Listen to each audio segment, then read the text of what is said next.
ಜೈ ಓಶೋ. ಶ್ರೋತೃಗಳಿಗೆ ಓಶೋರವರ ಅಷ್ಟಾವಕ್ರ ಮಹಾಗೀತ ಎಂಬ ಹಿಂದಿ ಪ್ರವಚನ ಮಾಲಿಕೆಯಲ್ಲಿ ದುಃಖದ ಮೂಲವೇ ವಿಭಜಿತ ಭಾವ ಎಂಬ 11ನೆಯ ಪ್ರವಚನಕ್ಕೆ ಸ್ವಾಗತ. ಓಶೋರವರು ಈ ಪ್ರವಚನದಲ್ಲಿ ಅಷ್ಟಾವಕ್ರ ಮಹಾಗೀತೆಯ 2ನೇ ಅಧ್ಯಾಯದ 15ರಿಂದ 20ರವರೆಗಿನ ಶ್ಲೋಕದ ವ್ಯಾಖ್ಯಾನ ಮಾಡಿದ್ದಾರೆ. ಬನ್ನಿ ಕೇಳೋಣ.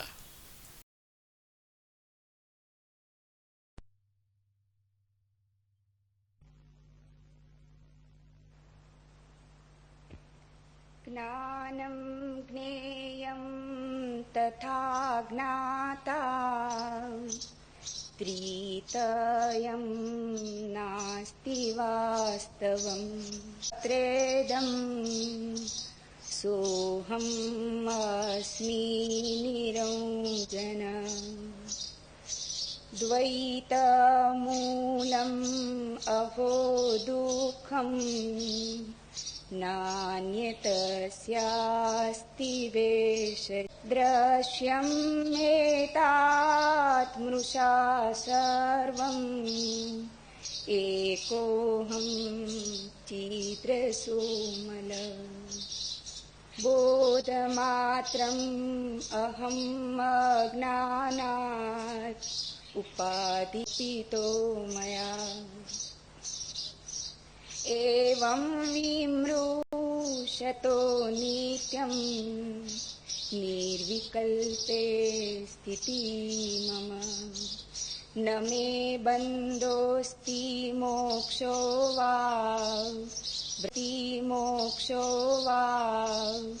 ಭ್ರಾಂತಿ ಶಾಂತ ನಿರಾಶ್ರಯಾ ಅಹೋ ಮಯಿ ಸ್ಥಿತಂ ವಿಶ್ವಂ ವಸ್ತುತೋ ನ ಮಯಿ ಸ್ಥಿತಂ ಸಸ್ತುತೋ ನ ಮಯಿ ಸ್ಥಿತಂ ಸಶರೀರಂ ಇದಂ ವಿಶ್ವಂ ನ ಕಿಂಚಿದಿತಿ ನಿಶ್ಚಿತಂ ಶುದ್ಧ ಚಿನ್ಮಾತ್ರ ಆತ್ಮಾ ಚ ಶುದ್ಧ ಚಿನ್ಮಾತ್ರ ಆತ್ಮಾ ಚ ತತ್ಕಸ್ಮಿನ್ ಕಲ್ಪನಾಧುನಾ ಶರೀರಂ ಸ್ವರ್ಗ ನರಕೌ ಬಂಧಮೋಕ್ಷೌ ಭಯಂ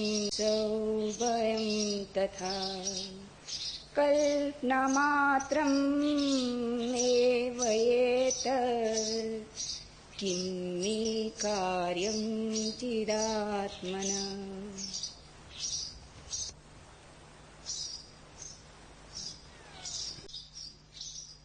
ज्ञान, ज्ञेय और ज्ञाता ये तीनों यथार्थ नहीं. जिसमें ये तीनों भासते हैं मैं वही निरंजन. ज्ञानम ज्ञेयम तथा ज्ञाता त्रिता ही पड़ रहा है, जिससे दिखाई पड़ रहा है. और इन दोनों के बीच जो संबंध है ज्ञान का या दर्शन का. जनक कहते हैं आज मैं जागा और मैंने देखा ये सब स्वप्न है. जो जाग तीनों को देखा स्वप्न की भांति तिरोहित होते वही केवल सत्य है. तो तुम साक्षी को दृष्टा मत समझ लेना. भाषा कोश में तो साक्षी का अर्थ दृष्टा ही लिखा है, दृष्टा ही लिखा है. लेकिन साक्षी दृष्टा से भी गहरा है. दृष्टा में साक्षी की पहली झलक मिलती है. साक्षी में दृष्टा का पूरा भाव, पूरा फूल खिलता है. दृष्टा तो अभी भी बटा है.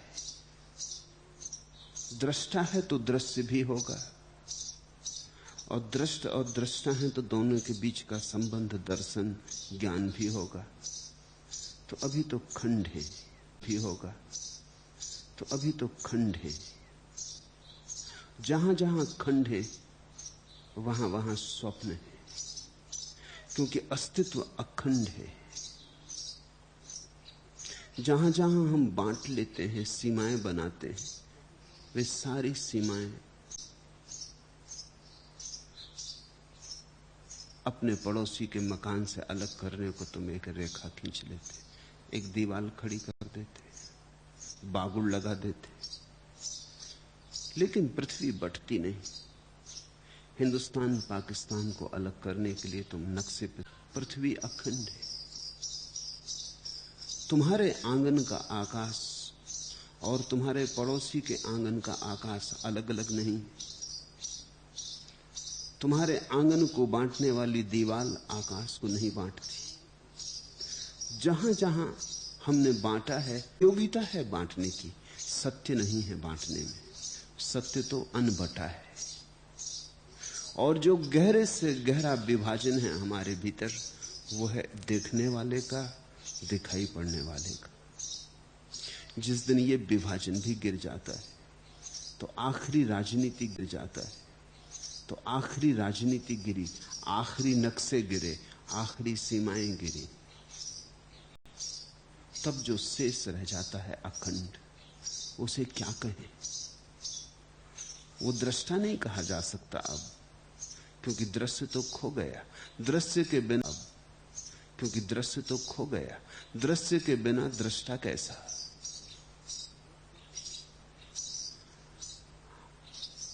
इस दृष्टा को जो हो रहा है वो दर्शन नहीं कहा जा सकता, क्योंकि दर्शन तो बिना दृश्य के ना हो सकेगा। तो दृष्टा दर्शन दृश्य के ना हो सकेगा। तो दृष्टा, दर्शन और दृश्य तो एक साथ ही बंधे। तीनों होंगे तो साथ होंगे, तीनों जाएंगे तो साथ जाएंगे। तुमने देखा, कोई भी स्वप्न जाता है तो पूरा, होता है तो पूरा। तुम ऐसा नहीं कर, कोई भी स्वप्न जाता है तो पूरा, होता है तो पूरा। तुम ऐसा नहीं कर सकते कि स्वप्न में से थोड़ा सा हिस्सा बचा लो, या कि कर सकते हो। रात तुमने एक स्वप्न देखा कि तुम सम्राट हो गए, बड़ा सिंहासन है, राजमहल है, बड़ा फौज, बड़ा सिंहासन है, राजमहल है, बड़ा फौज फांटा है।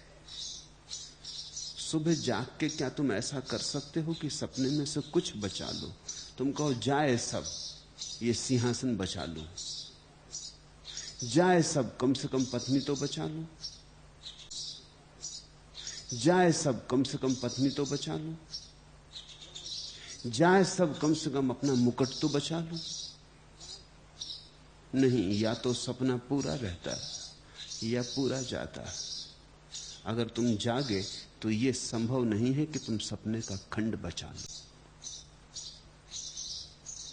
दृष्टा, दृश्य, दर्शन एक ही स्वप्न के तीन अंग हैं। जब पूरा स्वप्न गिरता है और जागरण होता है तो जो शेष रह जाता है उसे तो तुमने स्वप्न में जाना ही नहीं था। स्वप्न में जिसे तुमने जाना था वो सब खो जाएगा, समग्र रूपेण सब खो जाएगा। इसलिए तुमने परमात्मा की जो भी धारणा बना रखी है, जब तुम्हें परमात्मा का अनुभव होगा तो तुम चकित होगे। तुम्हारी कोई धारणा काम ना आएगी, तुम्हारी सब धारणाएं खो जाएंगी। इसलिए तो कहते हैं परमात्मा की तरफ जिसे जाना हो उसे सब धारणाएं छोड़ देनी चाहिए, उसे सब सिद्धांत कचरे घर में डाल देना चाहिए, उसे शब्दों को नमस्कार कर लेना चाहिए, विदा दे देनी चाहिए कि तुमने खूब। व्यवहारिक सत्य पारमार्थिक सत्य नहीं है। व्यवहारिक सत्य की उपयोगिता है, वास्तविकता नहीं। पारमार्थिक सत्य की कोई उपयोगिता नहीं है, सिर्फ वास्तविकता है। अगर तुम पूछो कि परमात्मा का उपयोग क्या है, अगर तुम पूछो कि परमात्मा का उपयोग क्या है, तो कठिनाई हो जाएगी। क्या उपयोग हो सकता है परमात्मा? क्या करोगे परमात्मा से? न तो पेट भरेगा, न प्यास बुझेगी। करोगे क्या पर बुझेगी? करोगे क्या परमात्मा का? कौन से लोभ की तृप्ति होगी, कौन सी वासना भरेगी, कौन सी तृष्णा पूरी होगी? परमात्मा का कोई उपयोग नहीं। परमात्मा के कारण तुम महत्वपूर्ण न हो जाओगे, परमात्मा के कारण तुम महत्वपूर्ण न हो जाओगे, परमात्मा के कारण तुम शक्तिशाली न हो जाओगे, परमात्मा के कारण इस संसार में तुम्हारी प्रतिष्ठा न बढ़ जाएगी। परमात्मा का कोई भी तो उपयोग नहीं। इसलिए तो जो लोग उनकी तरफ नहीं जाते, परमात्मा का आनंद है, उपयोग बिल्कुल नहीं। मेरे पास लोग आते हैं, वो पूछते हैं ध्यान करेंगे तो लाभ क्या होगा? लाभ? तुम बात ही अजीब सी कर रहे हो।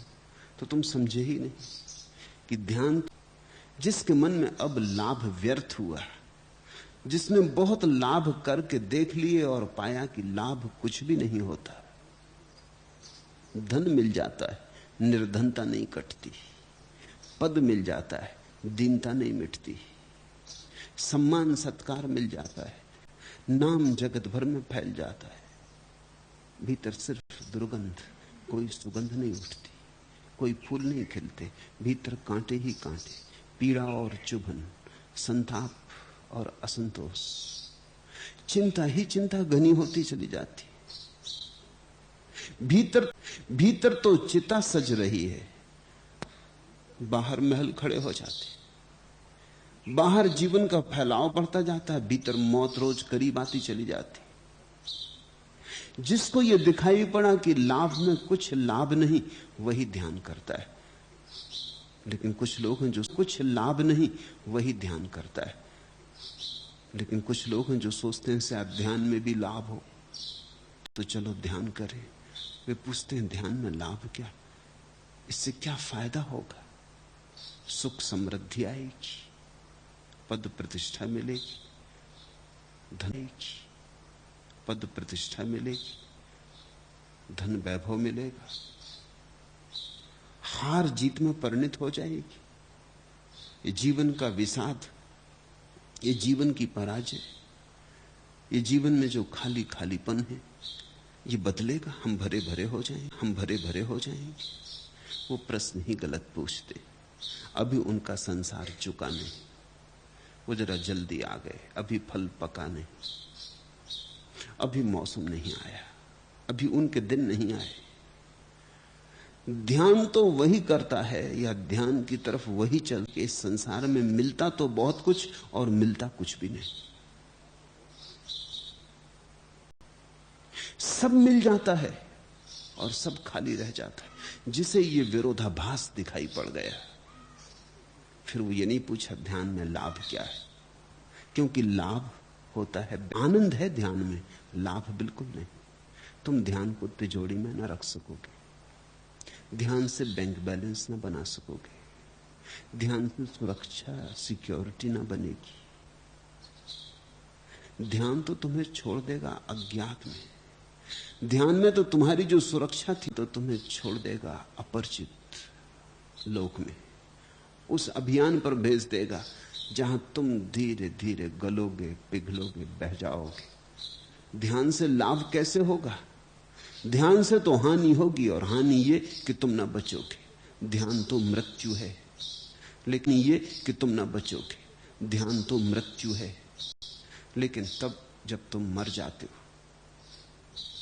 शरीर से ही नहीं, शरीर से तो तुम बहुत बार मरे हो। उस मरने से कोई मरता नहीं। वो मरना तो वस्त्र बदलने जैसा है, पुराने वस्त्रों की वस्त्र बदलने जैसा है। पुराने वस्त्रों की जगह नए वस्त्र मिल जाते हैं, बूढ़ा बच्चा होकर आ जाता है। उस मरने से कोई कभी मरा नहीं।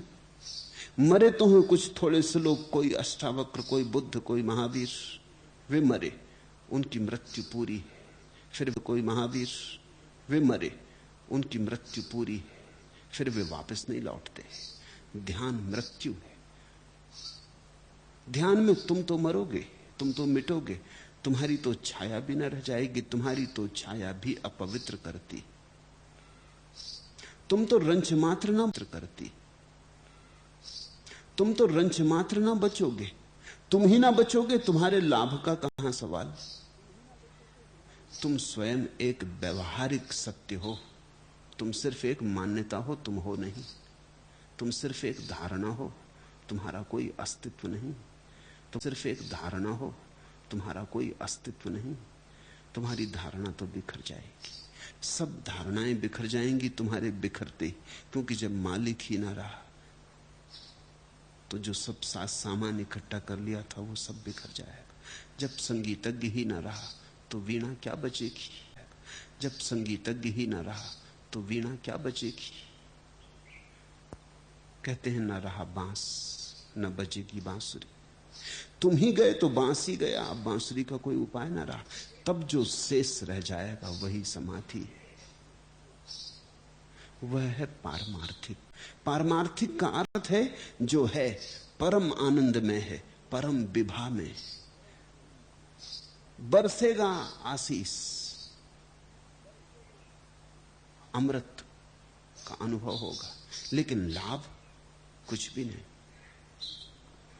व्यवहारिक उससे तुम किसी तरह की संपदा निर्मित ना कर पाओगे। वही व्यक्ति ध्यान की तरफ आना शुरू होता है जैसे संसार स्वप्नवत हो गया, जो इस संसार में से अब कुछ भी नहीं बचाना चाहता, जो कहता है ये पूरा सपना है, जाए पूरा नहीं। ये सूत्र उसी खोजी के लिए। जनक ने कहा ज्ञान, ज्ञेय और ज्ञाता ये तीनों यथार्थ नहीं। जिसमें ये तीनों भासते हैं मैं वही निरंजन। जिसके ऊपर ये सपना चलता संसार, तुम सोते हो, तुम सपना देखते हो। सपना सत्य नहीं है, लेकिन जिसके ऊपर सपने की तरंगें चलती हैं वो तो निश्चित सच है। सपना जब खो जाएगा तब भी सुबह तुम तो रहोगे। एक बात तय, जो देखा वो तो झूठ था, लेकिन जिसके ऊपर बहा उसे तो झूठ नहीं कह सकते। अगर देखने वाला भी झूठ हो तो सपना बन ही नहीं सकता। सपने के बनने के लिए भी कम से कम एक तो सत्य चाहिए। और सुबह जाग के जब तुम पाते हो कि सपना झूठा था तो तुम जरा ख्याल करना, जिसने सपने को देखा और जो सपने में भरमाया, जो सपने का दृष्टा बना था, वो भी झूठा था। रात तुमने सपना देखा कि एक सांप, बड़ा सांप चल, जिसने देखा सपने में वो कप गया, वो घबरा गया, वो पसीने पसीने हो भागने लगा, पहाड़ पर्वत पार करने लगा और सांप पीछा कर रहा है और तुम भागते हो और उसकी फुफकार तुम्हें सुनाई पड़ रही। वो जब तुम सुबह जागोगे तो सांप तो झूठा हो गया, एक के भागा था, जो भाग भाग के घबराया, पसीने से लथपथ होकर गिर पड़ा था, क्या वो सच था? वो भी झूठ हो गया। सपना भी झूठ हो गया, सपने का दृष्टा भी झूठ हो गया, लेकिन फिर भी इन दोनों के पार कोई है जिस पर दोनों घटे। ये कौन कहता सुबह की सपना झूठ था? ख्याल रखना, दृश्य तो झूठ था ही, वो जो दृष्टा था सपने में वो भी झूठ था, क्योंकि वो झूठ के मोह में आ गया था। झूठ से जो प्रभावित हो जाए वो भी झूठ। झूठ से जो आतंक, कहीं झूठ से प्रभावित हुआ है। झूठे से जो भयभीत हो जाए वो भी झूठ। झूठ को जो मान ले कि सच है वो भी झूठ। झूठ को मानने में ही हम झूठ हो जाते हैं। दोनों गए, दोनों गए। जैसे सुबह जागता कोई, ऐसे ही एक दिन अंतिम जागरण आता, ध्यान का, समाधि का, साक्षी का। उस दिन तुम पाते हो सब झूठ था। तब तुम ये नहीं कहते कि पत्नी ही झूठ थी, पति भी झूठ था। तुम तो ये नहीं कहते कि धन झूठ ही झूठ था। तुम तो ये नहीं कहते कि धन झूठ था, वो जो धन को इकट्ठा कर रहा था वो भी झूठ था। तब तुम ये नहीं कहते सिर्फ कि मेरे बाहर जो झूठ था वही झूठ था, तब तुम जानते हो कि तुम्हारे भीतर भी बहुत कुछ था जो झूठ था, और जो अब बचा भीतर भी बहुत कुछ था जो झूठ था, और जो अब बचा है वो तो ना तुम्हारे बाहर था और ना भीतर था, वो तो बाहर भीतर दोनों के पार था। आत्मा भीतर नहीं है। बाहर शरीर दिखाई पड़ रहा, बाहर शरीर दिखाई पड़ रहा, भीतर मन है। आत्मा न बाहर है न भीतर है। आत्मा तो आकाश जैसी है, सब उसमें घट रहा। ये जो सूत्र है जिसमें ये तीनों भासते, मैं वही निरंजन, जिसमें ये तीनों भासते मैं वही निरंजन। और निरंजन कहते हैं जनक, निरंजन का अर्थ होता है निर्दोष। ऐसी निर्दोषता जिसे खंडित करने का कोई उपाय नहीं, ऐसा कुंवारापन जो कभी व्यभिचारित नहीं होता, ऐसा कुंवारापन जो कभी व्यभिचारित नहीं होता। निरंजन का अर्थ होता है ऐसी पवित्रता जिसके अपवित्र होने की कोई संभावना नहीं, कोई उपाय ही नहीं। जो अपवित्र हो जाए वो निरंजन नहीं, जो सपने में दब जाए और सपने में खो जाए वो निरंजन नहीं, जो झूठ से आंदोलित हो जाए वो निरंजन नहीं, जो झूठ से इतना प्रभावित हो जाए कि झूठ के पीछे दौड़ने लगे वो निरंजन नहीं। निरंजन आकाश जैसा निर्मल।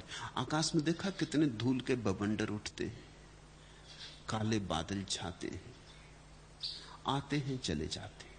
आकाश का निरंजनपन शेष रहता। न तो धूल के बादल आकाश को गंदा कर पाते, न काले बादल आकाश को गंदा कर पाते। कि निर्दोषिता शाश्वत है, उस पर कोई खंडन नहीं होता। ऐसी दशा को कहते निरंजन।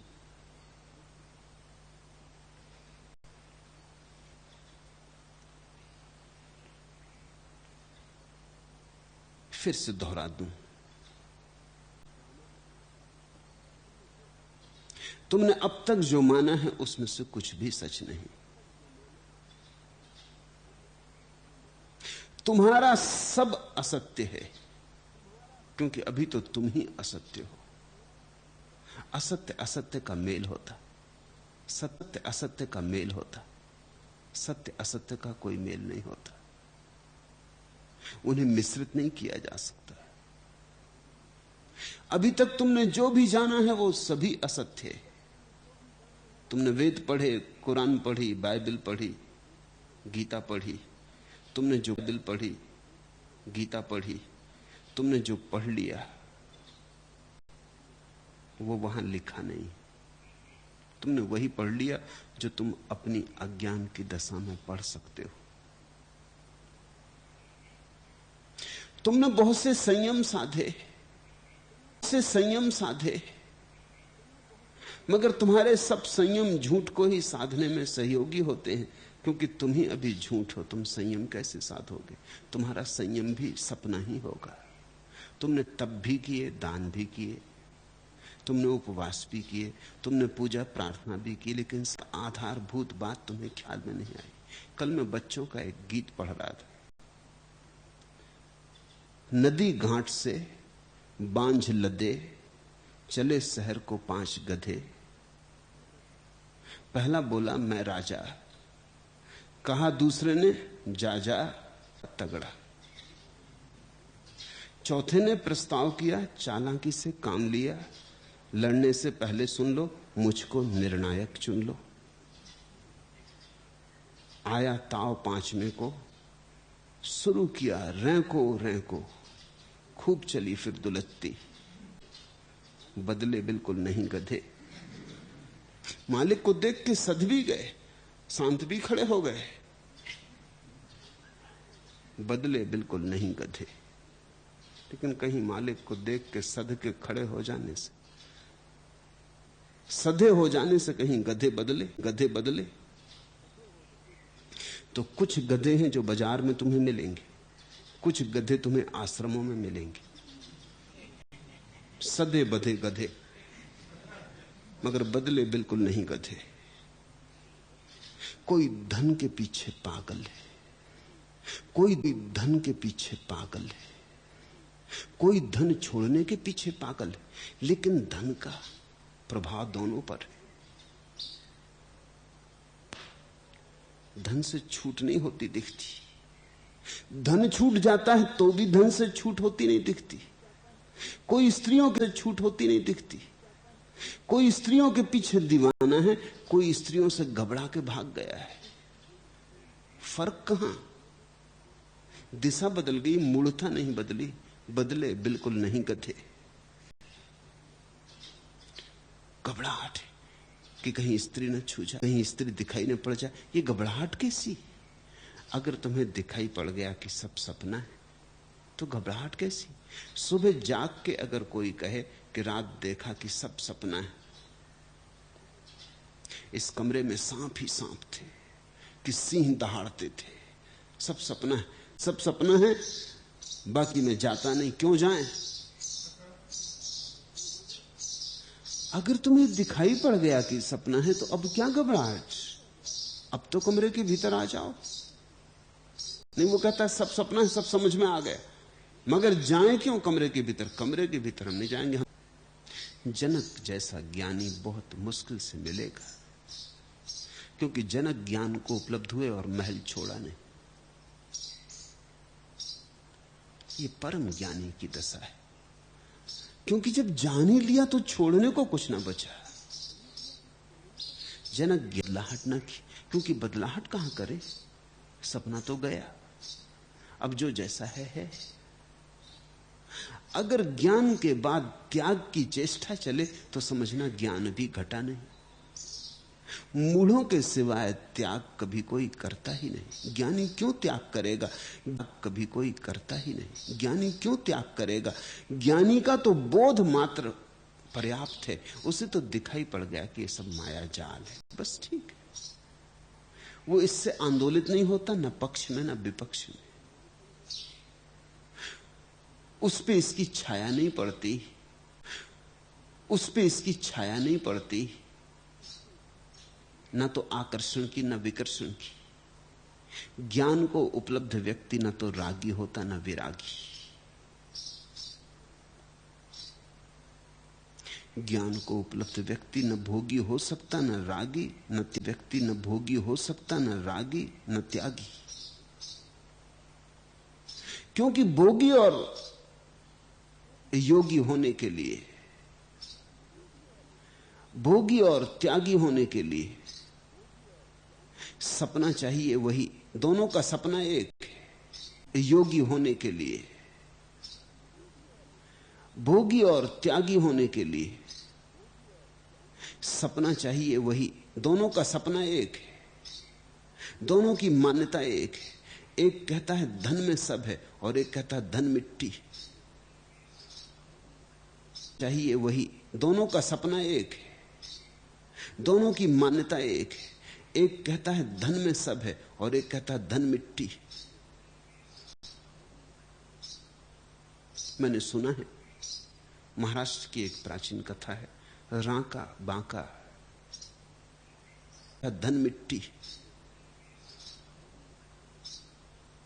मैंने सुना है, महाराष्ट्र की एक प्राचीन कथा है, रांका बांका पति पत्नी थे। रांका पति था, बांका उसकी पत्नी का नाम था। थी भी रांका बड़ा त्यागी था, उसने सब छोड़ दिया था। वो भीख भी नहीं मांगता था, वो रोज जाके जंगल से लकड़ी काट लाता और बेच देता, जो बचता उससे भोजन कर लेता। सांझ अगर कुछ बच जाता तो उसको बांध चला जाता। एक दिन ऐसा हुआ कि वो बीमार था और 3 दिन तक लकड़ी काटने न जा सका, तो 3 दिन घर में चूल्हा न जला। चौथे दिन कमजोर तो था लेकिन जाना पड़ा। पत्नी भी साथ गई सहारा देने को। लकड़ियां काटी, रांका अपने नहीं चलने लगी। राह के किनारे अभी अभी कोई घुड़सवार निकला है, घोड़े के पदचाप बने और धूल अभी तक उड़ रही, और देखा उन्होंने कि किनारे एक असरफियों से भरी थैली पड़ी, शायद घुड़सवार की गिर गई।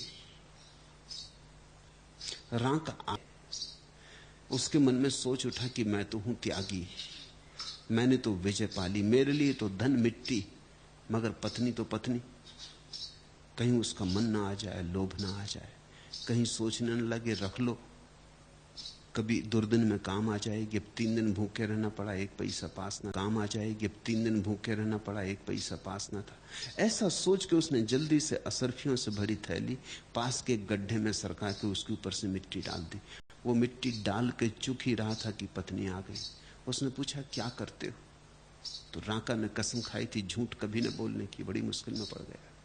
राका ने कसम खाई थी झूठ कभी न बोलने की, बड़ी मुश्किल में पड़ गया। कहे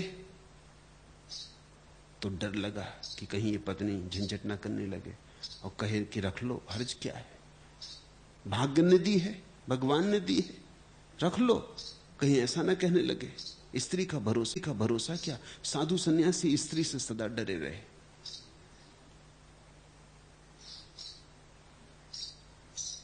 मगर झूठ भी न बोल सका क्योंकि कसम खा ली थी।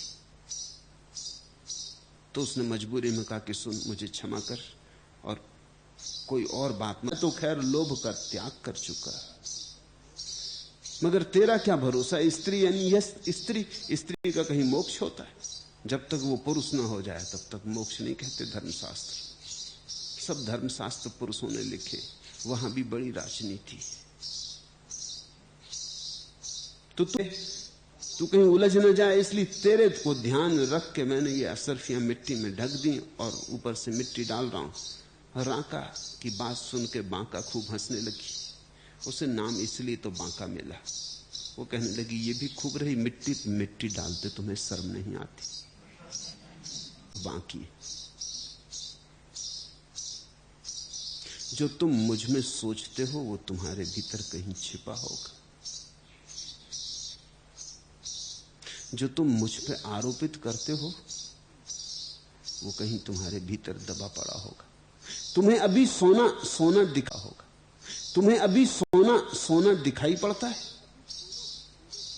तुम्हें अभी भी सोने और मिट्टी में फर्क मालूम होता है। वो तो रोने लगी, तो कहने लगी, मैं तो ये सोचती थी कि तुम त्यागी हो गए, ये क्या हुआ? अभी तक धोखा ही चला, अभी तक धोखा ही चला, तुम मिट्टी पे मिट्टी डाल रहे हो। ये बांका समझती जनक का सूत्र।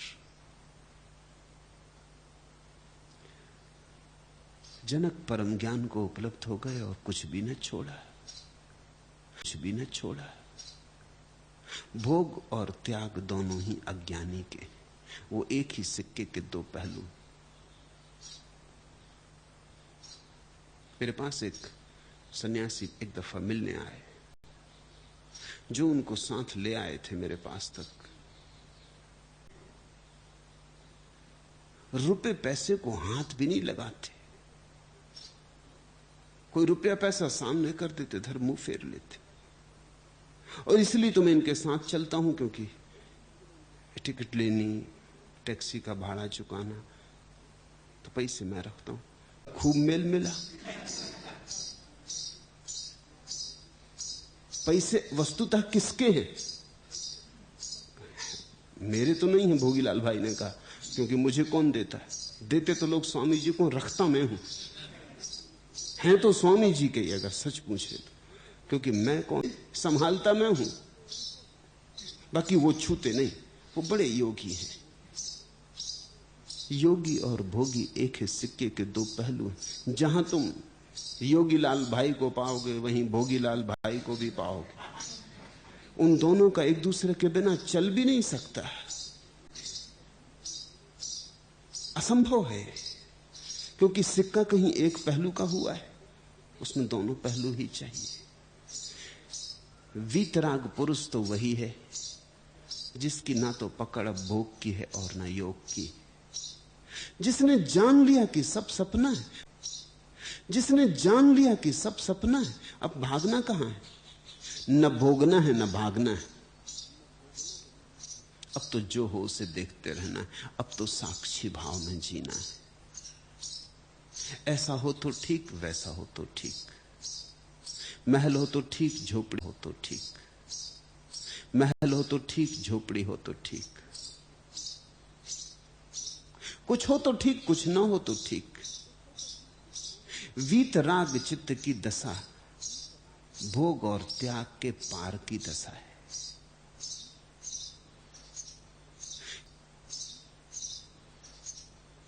क्योंकि भोग भी एक सपना है और त्याग भी एक सपना है।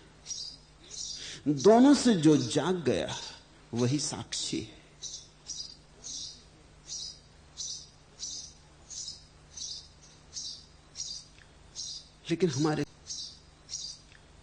लेकिन हमारे सोचने के ढंग होते,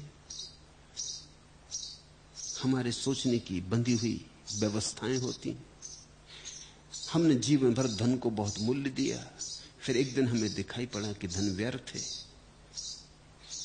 तो भी हमारे जीवन भर का ढांचा इतनी आसानी से तो नहीं बदलता। तब हम विपरीत ढंग से धन को मूल्य देने लगते। हम कहते हैं धन व्यर्थ है, हम धन को देखेंगे भी नहीं। पुरानी आदत जारी रही।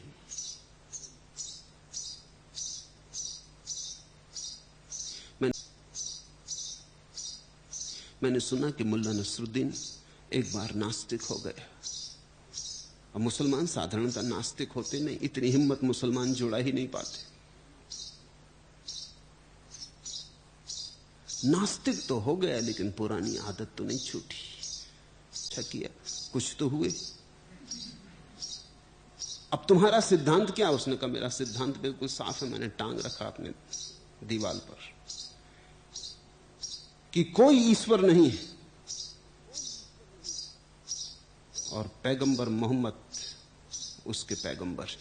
आदत कि एक ही अल्लाह और एक ही पैगंबर मोहम्मद, उसमें से आधा तो बदला। उतनी तो हिम्मत जुटाएगी कोई ईश्वर नहीं।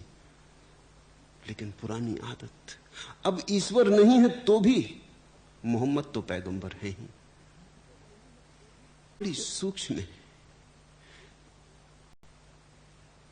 एक मित्र मुल्ला नसरुद्दीन को मिल गया होटल में, तो उसने कहा यार एक एक पैग हो जाए तो कैसा रहे। मुल्ला ने कहा नहीं भाई, शुक्रिया, बहुत बहुत धन्यवाद। नहीं इसलिए कि एक तो मेरे धर्म में शराब पीने की मनाही, दूसरे जब मेरी पत्नी मरने को थी तो मैंने उसके सामने कसम खा ली है कि कभी शराब न पीऊंगा, और तीसरे अभी अभी मैं घर से पी के चला आ रहा हूं।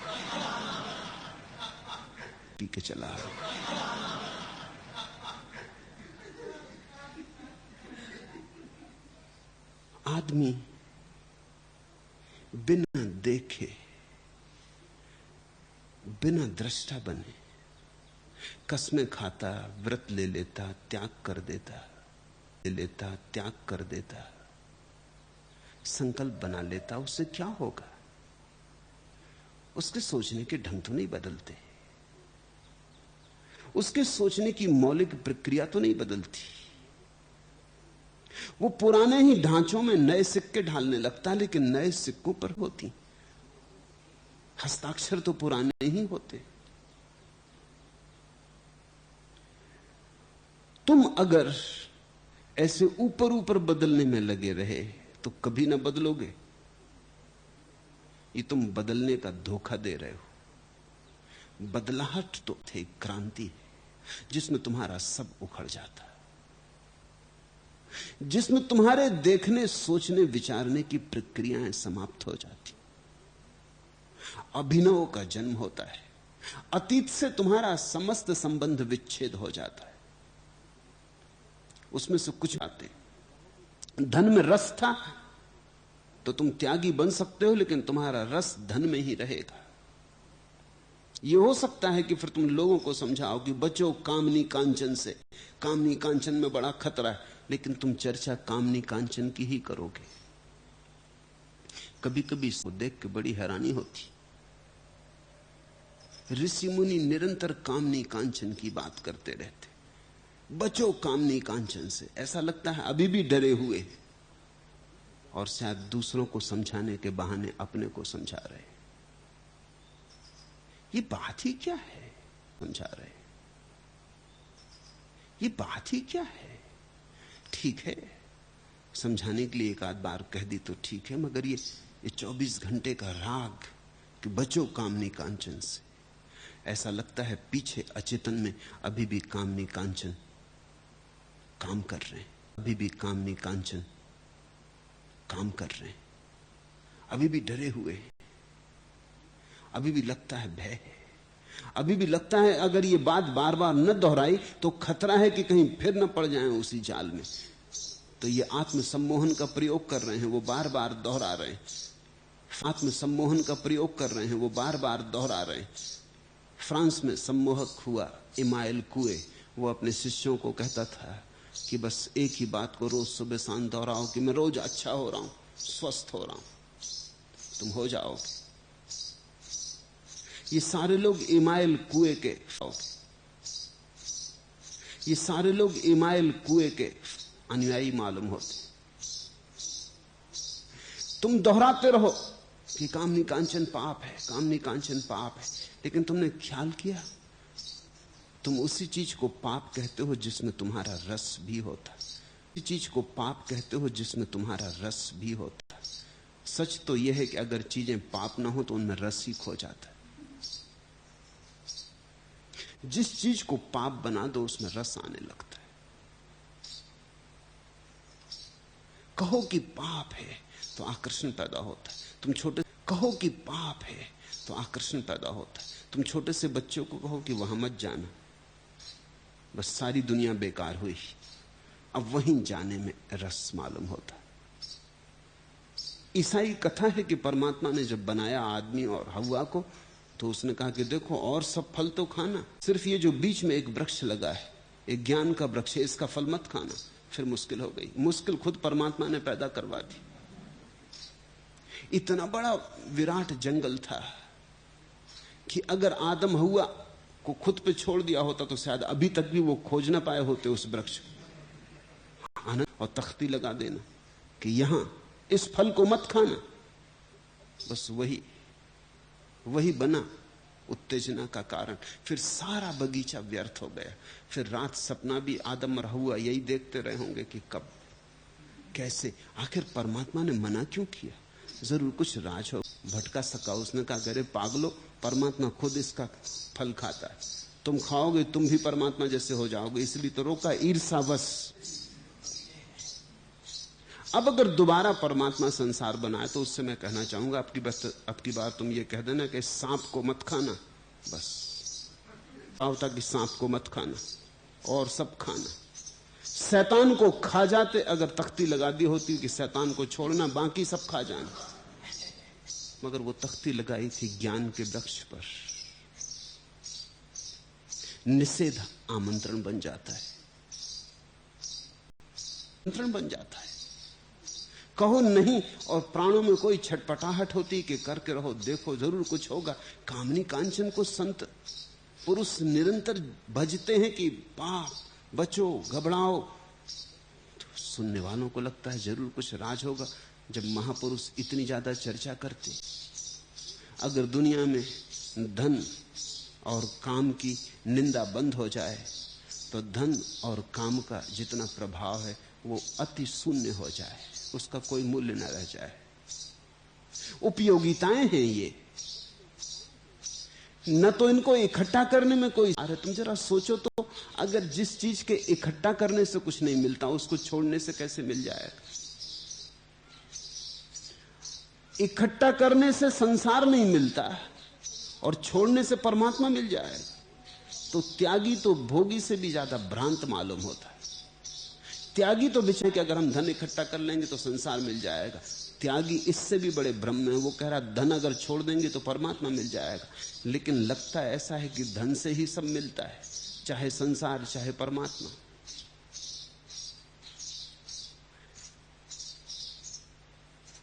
जनक न कुछ आपको उपलब्ध हुए। इस क्रांति के सूत्र को समझो। अहो दुख का मूल द्वैत है, उसकी औषधि कोई नहीं। यह सब दृश्य झूठ है, मैं एक अद्वैत शुद्ध चैतन्य रस हूं। यह सूत्र महाक्रांतिकारी है। दुख का मूल द्वैत है। चीजों को खंडित करके देखना दुख का मूल है। मैं अलग हूं अस्तित्व से, ऐसा मानना दुख का मूल है। जैसे ही तुम मान लो, जैसे ही तुम मान लो, जान लो तुम अलग नहीं हो, दुख विसर्जित हो जाता है। अहंकार दुख है। अहंकार का अर्थ है हम भिन्न हैं, हम अलग हैं। मैं अकेला हूं और सारे भिन्न हैं, हम अलग हैं। मैं अकेला हूं और सारे संसार से मुझे लड़ना है। जीत मुझ पर निर्भर होगी। सारा संसार दुश्मन है। ये सारा अस्तित्व मेरे विरोध में है, मुझे मिटाने को ये सारा अस्तित्व मेरे विरोध में है, मुझे मिटाने को तत्पर है। तो बड़ी प्रतिस्पर्धा है, बड़ी प्रतियोगिता है। ऐसा व्यक्ति रोज रोज दुख में पड़ता चला जाएगा, क्योंकि वो जिससे लड़ रहा है उससे हम अलग नहीं है।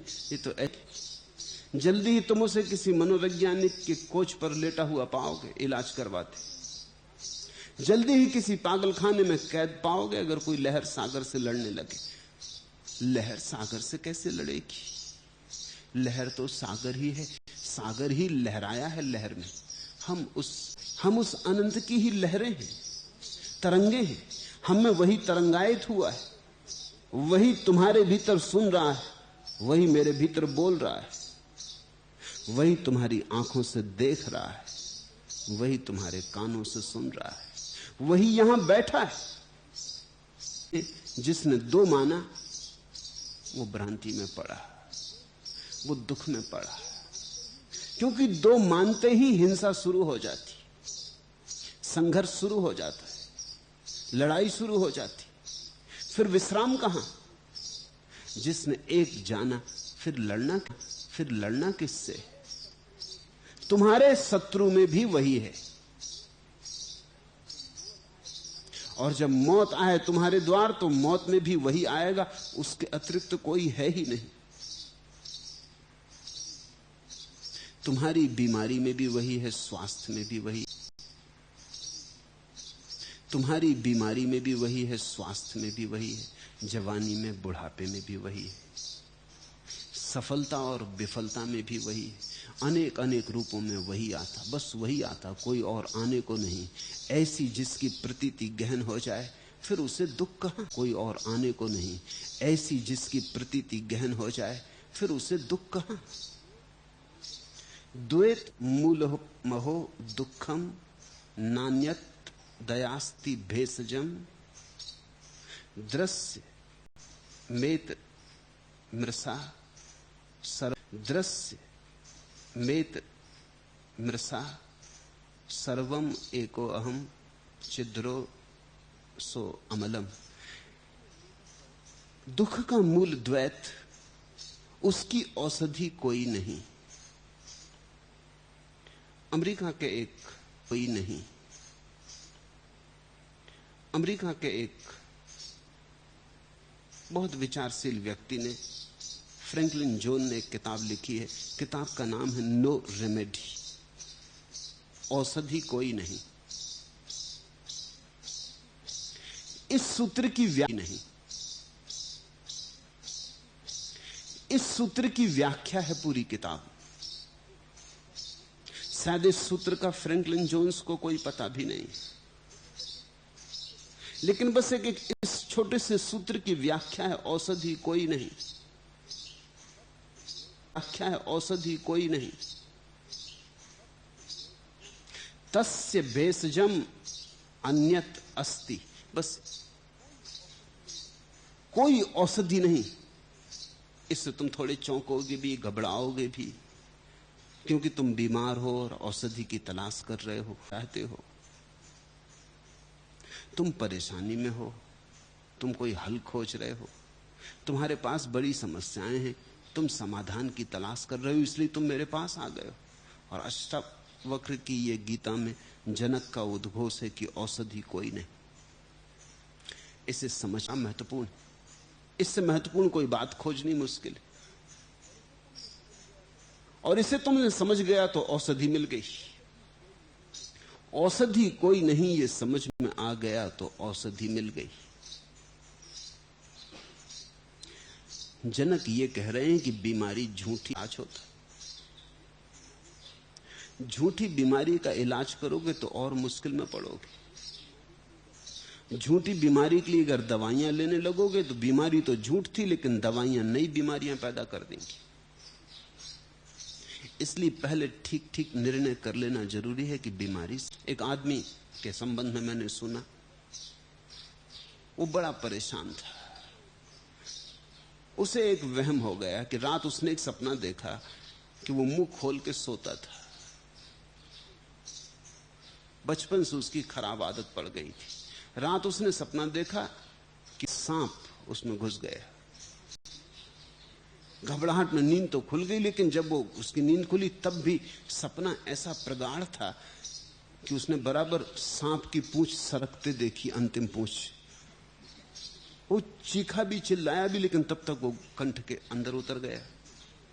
किए गए, एक्सरे लिए गए, दवाइयां दी गई। डॉक्टर कहें उससे कि कोई सांप नहीं, क्योंकि एक्सरे में आता नहीं। वो कहे हम तुम्हारी माने कि अपनी, वो पेट में चलता है। अब तुम थोड़ा सोचो उस आदमी को, अगर तुम भी ऐसा विचार करो तो चलने लगेगा। विचार की बड़ी क्षमता है, कल्पना की बड़ी शक्ति है। वो बैठ ना सके, पेट में दर्द हो, कहीं सांप यहां सरक रहा है, कहीं वहां सरक रहा है, और उसका जीवन बेचैनी से भर गया। वो रात सो ना सके, काम धाम सब बंद हो गया। चिकित्सकों के पास जाए, वो कहें कि सांप हो भीतर तो हम इलाज करें। संयोग की बात, वो एक सम्मोहनविद के पास गया। उसने कहा कि सांप है। कौन कहता है नहीं? कहने वाले गलत, एक्सरे गलत होगा, लेकिन सांप है।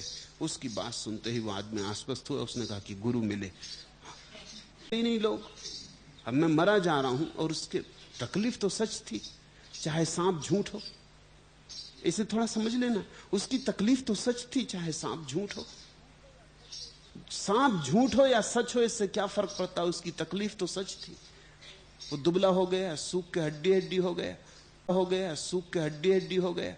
उसकी एक ही घबराहट, एक ही बेचैनी की सांप से कैसे छुटकारा होगा। सब अस्त व्यस्त उसका जीवन हो गया। लेकिन उस सम्मोहनविद ने कहा हम हल कर लेंगे। उसने इंतजाम किया। उसने उसकी संडास में उसकी संडास में एक सांप रखवा दिया। जब वो सुबह जाए मल विसर्जन को, तो घर के लोगों को कहा कि सांप छोड़ देना, बस बाकी मैं निपटा लूंगा। जब वो मल विसर्जन को गया तो सांप उसने सरकता देखा, नीचे जब वो मल विसर्जन को गया तो सांप उसने सरकता देखा, नीचे देखा तो भागा, खुश होकर बाहर आया। उसने कहा कि देखो, लाओ तुम्हारे एक्सरे। वो डॉक्टरों के पास गया। उसने कहा कि देखो, सांप था, निकल गया। उसी दिन से वो ठीक हो गया। कोई औषधि नहीं का अर्थ ये होता है कि बीमारी झूठ है। इस झूठ बीमारी को झूठ जान लेने में ही छुटकारा है। अगर बीमारी सच होती तो, और तुम सोचते हो कि दूर हो गए,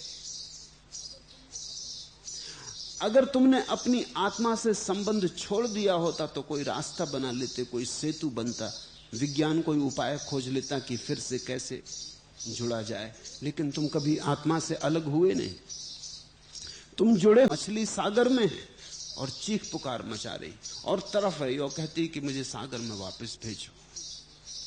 मैं तड़फ रही हूं इस रेत पर, मेरे प्राण जल रहे हैं। क्या करोगे? एक ही उपाय है कि हम मछली को जगाएं कि सागर तेरे चारों तरफ। वो झूठी बीमारी को मिटाने की औषधियां हैं। इसलिए मैं कहता हूं ये वचन महाक्रांतिकारी। ये वचन ये कह रहा है कि तुम परमात्मा हो, तुम्हें होना नहीं है। तुम्हें उपाय नहीं करना है परमात्मा होने का, सब उपाय व्यर्थ है। तुम्हें उपाय नहीं करना है परमात्मा होने का, सब उपाय व्यर्थ है। और जितने तुम उपाय अनुष्ठान करोगे उतने ही तुम भटकते रहोगे। अनुष्ठान बंधन है। इस सूत्र का ठीक ठीक अर्थ होगा, योग में मत भटकना। इस सूत्र का ठीक ठीक अर्थ होगा, योग में मत भटकना, उपाय में मत लगना। उपाय तुम्हें दूर ले जाएगा, क्योंकि तुम जिसे खोज रहे हो उसे कभी खोया नहीं, अभी मौजूद है, यही मौजूद। खोज रहे हो उसे कभी खोया नहीं, अभी मौजूद है, यही मौजूद है। इसी क्षण तुम परमात्मा हो, बेशर्त तुम परमात्मा हो। परमात्मा होना तुम्हारा स्वभाव है। विवेकानंद कहा करते थे, विवेकानंद कहा करते थे, एक सिंहनी गर्भवती थी, वो छलांग लगाती थी एक टीले पर से। छलांग के झटके में उसका बच्चा गर्भ से गिर गया, गर्भपात हो गया। झटके में उसका बच्चा गर्भ से गिर गया, गर्भपात हो गया। वो तो छलांग लगा के चली भी गई, लेकिन नीचे से भेड़ों का एक झुंड निकलता था, वो बच्चा भेड़ों में गिर गया। वो बच्चा बच गया, वो भेड़ों में बड़ा हुआ, वो भेड़ों जैसा ही रिरियाता मिमियाता भेड़ों में बड़ा हुआ। वो भेड़ों जैसा ही रिरियाता मिमियाता, वो भेड़ों के बीच ही सरक सरक के घसीट घसीट के चलता।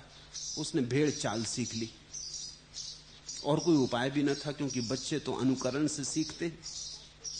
जिनको उसने अपने आसपास देखा का अर्थ भी समझा, यही मैं हूं। और तो आदमी भी कुछ नहीं करता, तो वो तो सिंह सावक था, वो तो क्या करता है। उसने यही जाना कि मैं भेड़ हूं। अपने को तो सीधा देखने का कोई उपाय नहीं, दूसरों को देखता था अपने चारों तरफ। वैसी ही उसकी मान्यता बन गई कि मैं भेड़ की चिंता नहीं ली, भेड़ भी उसे भेड़ ही मानती। ऐसे वर्षों बीत गए, वो सिंह बहुत बड़ा हो गया, वो भेड़ों से बहुत ऊपर उठ गया, उसका बड़ा विराट शरीर, लेकिन फिर वो चलता भेड़ों के झुंड में। और जरा सी घबराहट की हालत होती तो भेड़ें भगती, वो भी भागता। न होने का तो कोई उपाय न था, लेकिन विस्मृति हो गई। फिर एक दिन ऐसा हुआ कि एक बूढ़े सिंह ने हमला किया भेड़ों के उस झुंड पर। वो बूढ़ा सिंह तो चौंक गया, वो तो विश्वास ही न कर सका कि एक जवान सिंह, सुंदर बलशाली, भेड़ों के बीच घसर पसर भागा जा। इस बूढ़े सिंह को देखकर सब भागे, बेतहासा भागे, रोते चिल्लाते भागे। इस बूढ़े सिंह को भूख लगी थी, लेकिन भूख भूल गई। इसे तो ये चमत्कार समझ में ना आया कि ये हो क्या रहा है। ऐसा तो कभी न सुना, न कानों देखा, न कानों सुना, न आंखों देखा। ये हुआ क्या? वो भागा, उसने भेड़ों की तो फिक्र छोड़ दी। न कानों सुना, न आंखों देखा, ये हुआ क्या? वो भागा, उसने भेड़ों की तो फिक्र छोड़ दी। वो सिंह को पकड़ने भागा, बामुश्किल पकड़ पाया, क्योंकि था तो वो भी सिंह।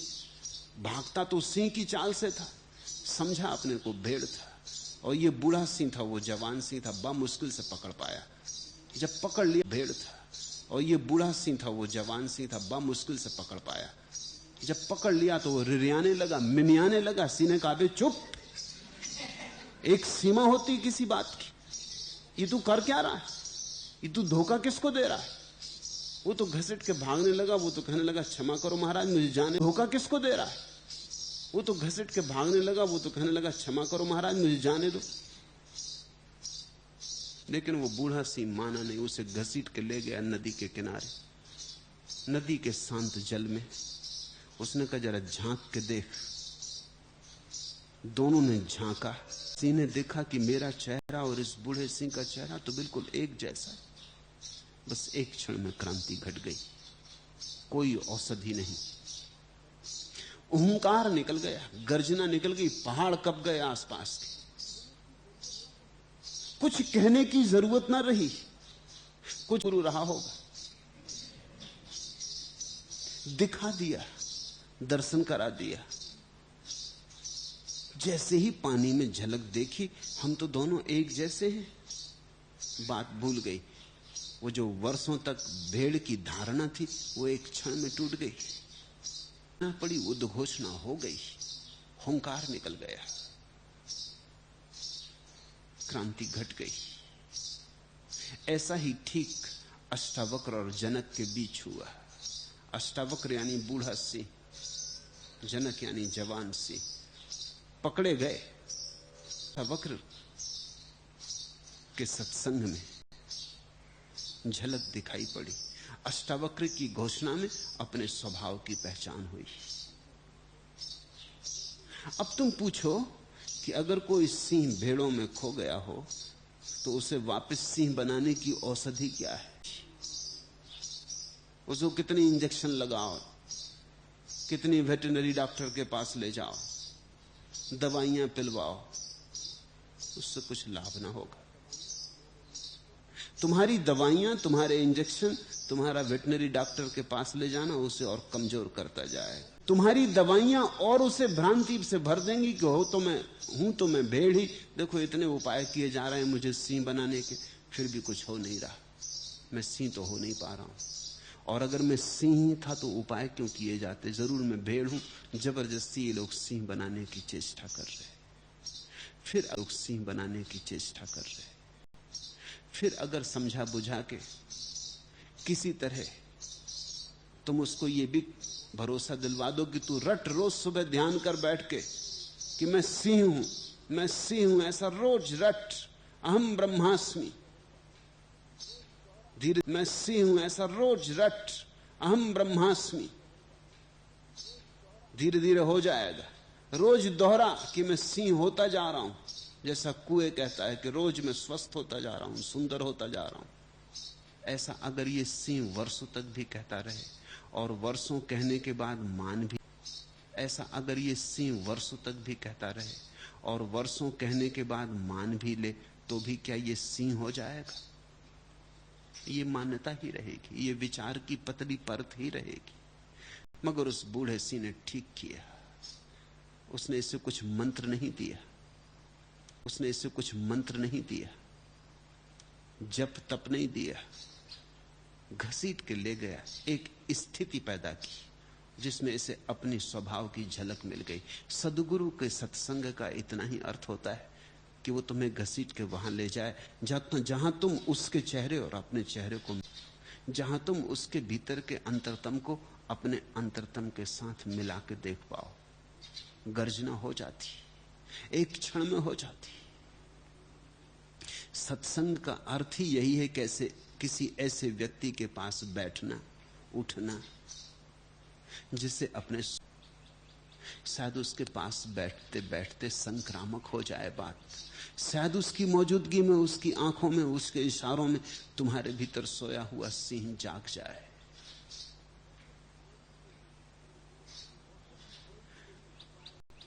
औषधि कोई भी नहीं, उपाय कोई भी नहीं, तस्य भेषजम अन्यत आस्ति, न कोई औषधि है, क्योंकि ये सब दृश्य झूठ है। उस सिंह का भेड़ होना झूठ था, वो सारा दृश्य झूठ था, माना था इसलिए सच मालूम हो रहा ना, उसी क्षण झूठ हो गया, वो स्वप्नबद्ध था। मैं एक अद्वैत शुद्ध चैतन्य रस हूं। सुनो इस शब्द को, मैं एक अद्वैत शुद्ध चैतन्य रस हूं। द्वैत मूलम यत दुखम, सभी दुख द्वैत से पैदा होते। तस्य भेषजम अन्यत आस्ति, इस दुख से छुटकारे के लिए कोई औषधि नहीं। सतत सर्वम दृश्यम मृषा, क्यों स्वप्नवत है। अहम एका अमला छिद्र रसा, मैं एक शुद्ध चैतन्य रस हूं। ये गर्जना तुम्हारे भीतर उठेगी, इसे तुम पुनरुक्त मत करना, तुम सिर्फ समझ देखना, कान खोल के सुनना। अष्टावक्र की गीता में कोई विधि नहीं, यही उसकी महिमा है। उसमें कोई उपाय नहीं बताया है कि कैसे परमात्मा तक पहुंचो, उसमें तो इतना ही कहा है कि तुमने कभी परमात्मा को खोया नहीं। बस जाग और पहचानो अपने स्वरूप को। मैं शुद्ध बोध हूं, मुझसे अज्ञान के कारण उपाधि की कल्पना की गई है। इस प्रकार नित्य विचार करते हुए मैं निर्विकल्प में स्थित हूं। जिस क्षण तुम्हें दिखाई पड़ना शुरू हो जाएगा कि स्थिति क्या है, उस क्षण तुम छोड़ोगे नहीं, कुछ त्यागने को ना बचेगा, सारा स्वप्न खो जाएगा, तुम सिर्फ एक अहोभाव से भरे रह जाओ। अगर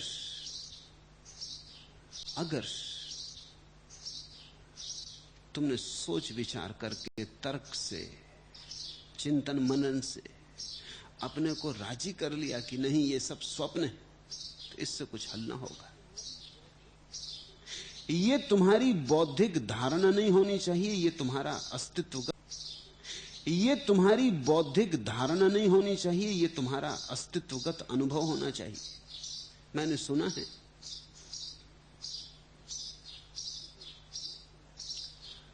मुल्ला नसुद्दीन से उसकी एक पड़ोसी महिला ने कहा, 5 वर्ष पूर्व मेरा पति आलू खरीद से उसकी एक पड़ोसी महिला ने कहा, 5 वर्ष पूर्व मेरा पति आलू खरीदने गया था, परंतु आज तक लौटा नहीं। बताइए मैं क्या करूं? मुल्ला ने खूब सोचा, सिर मारा, आंखें बंद की, बड़ा ध्यान लगाया, फिर बोला, ऐसा है मेरी सलाह मानिए, आप गोभी पका लीजिए। मेरी सलाह मानिए, आप गोभी पका लीजिए। 5 साल हो गए, पति आलू लेने गया था, नहीं लौटा, जाने दीजिए, आप गोभी पका लें या और कोई सब्जी पका लें। महिला कुछ पूछ रही है।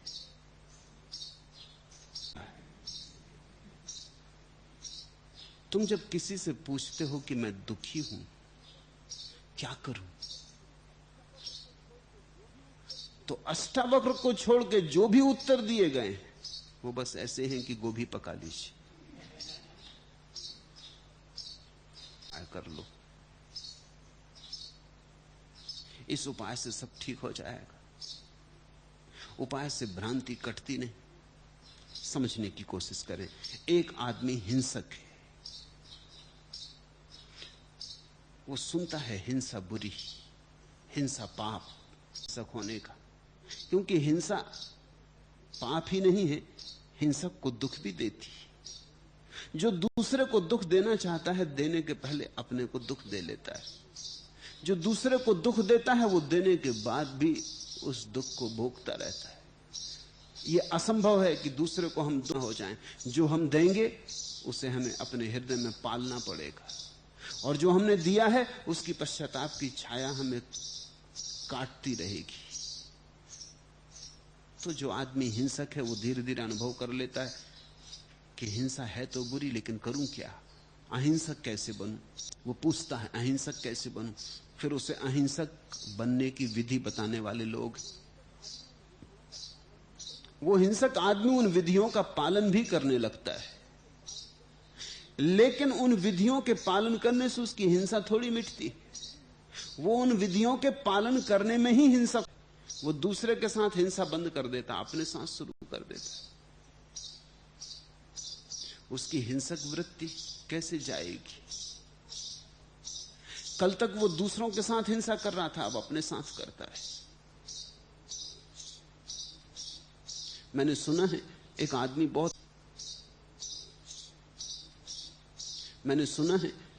बहुत हिंसक था। उसने अपनी पत्नी को धक्का दे दिया, वो कुएं में गिर के मर गई। उसे बड़ा दुख हुआ। किसी तरह अदालत से तो बच गया, सिद्ध ना हो सका, लेकिन उसके प्राणों में बड़ा झंझावात हो गया। उसने कहा सिद्ध ना हो सका, लेकिन उसके प्राणों में बड़ा झंझावात हो गया। उसने कहा बहुत हो गया। गांव में एक जैन मुनि आए थे, वो उनके पास गया। उसने कहा कि महाराज मुझे मुक्त करो, आप जैन मुनि हैं और अहिंसा आपका परम धर्म, मैं हिंसक हूं। मुझे हिंसक और अहिंसा आपका परम धर्म, मैं हिंसक हूं, मुझे किसी तरह मुक्त करो। मुनि ने कहा तो तुम मुनि दीक्षा ले लो। उसने कहा मैं भी तैयार हूं इसी वक्त। हिंसक आदमी क्रोधी आदमी कोई भी चीज शीघ्रता से भी कर लेता है, क्या कर ले शीघ्रता से कुछ अड़चन नहीं। मुनि ने कहा बहुत लोग आते हैं लेकिन तुम जैसा संकल्पवान, वो संकल्प नहीं था, वो तो सिर्फ हिंसक आदमी की वृत्ति है, वो क्षण में कर गुजरता है, फिर पछताता रहे चाहे जिंदगी भर, लेकिन उसकी मूर्छा इतनी प्रगाढ़ होती कि वो कुछ भी करना चाहे तो क्षण में कर लेता है और चुनौती दे। मुनि ने कहा बहुत देखे लोग, तुम बड़े तपस्वी, बड़े तुम्हारे पुण्यों का फल है। वो मुनि हो गए। मुनि ने उनको नाम शांतिनाथ दे दिया। अब वो ऐसे अशांतिनाथ थे, मगर मुनि ने नाम शांतिनाथ दे दिया इसी आशा में कि चलो ये उनकी बड़ी। कोई 4 घंटे सोए तो वो 2 घंटे सोए, कोई छाया में बैठे तो वो धूप में खड़े रहे। पुराने हिंसक हिंसा का सारा ढंग अपने पर ही लौटा लिया, हिंसा खुद पर लौटने लगी, आत्महिंसा हो गई, उन्होंने सबको मात कर दिया। वो तो धीरे धीरे बड़े दिल्ली पहुंच गए, दूर दूर से लोग उनके दर्शन करने को आने लगे। एक पुराने मित्र उनके दर्शन करने को आए, उन्होंने सुना कि वो जो अशांतिनाथ थे शांतिनाथ हो गए, चलो दर्शन कराएं। क्रांति हुई, ऐसा मुश्किल थे वो हो जाए शांति कभी उनके जीवन में। वहां जाके पहुंचे तो वो अकड़े बैठे, ऐसा मुश्किल थे वो हो जाए शांति कभी उनके जीवन में। वहां जाके पहुंचे तो वो अकड़े बैठे थे, सब चला गया था, सब छोड़ दिया था, लेकिन अकड़ और सब छोड़ने की अकड़, और आंखों में वही हिंसा थी और वही क्रोध थी और वही आग जल रही, और आंखों में वही हिंसा थी और वही क्रोध थी और वही आग जल रही थी। शरीर दुर्बल हो गया था,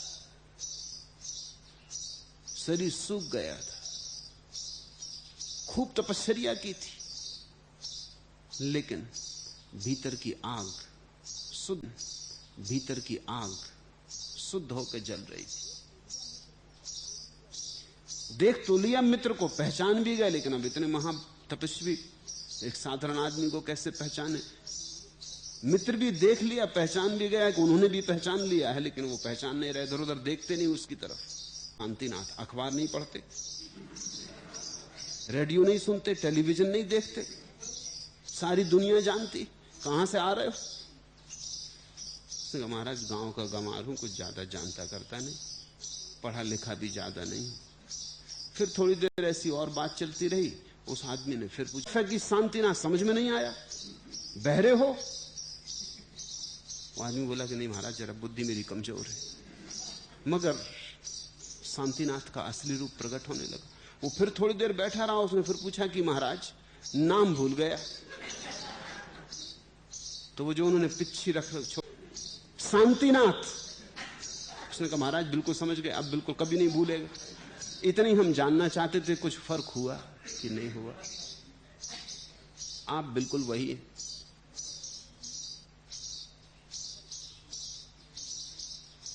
फर्क इतना आसान नहीं, फर्क इतना आसान नहीं। अगर ऊपर ऊपर से विधि और व्यवस्थाएं की जाएं तो फर्क होता ही नहीं, दिखाई पड़ता है। इसलिए मैं सूत्र को महाक्रांति का सूत्र कहता हूं, तुम औषधियों में मत पड़ना।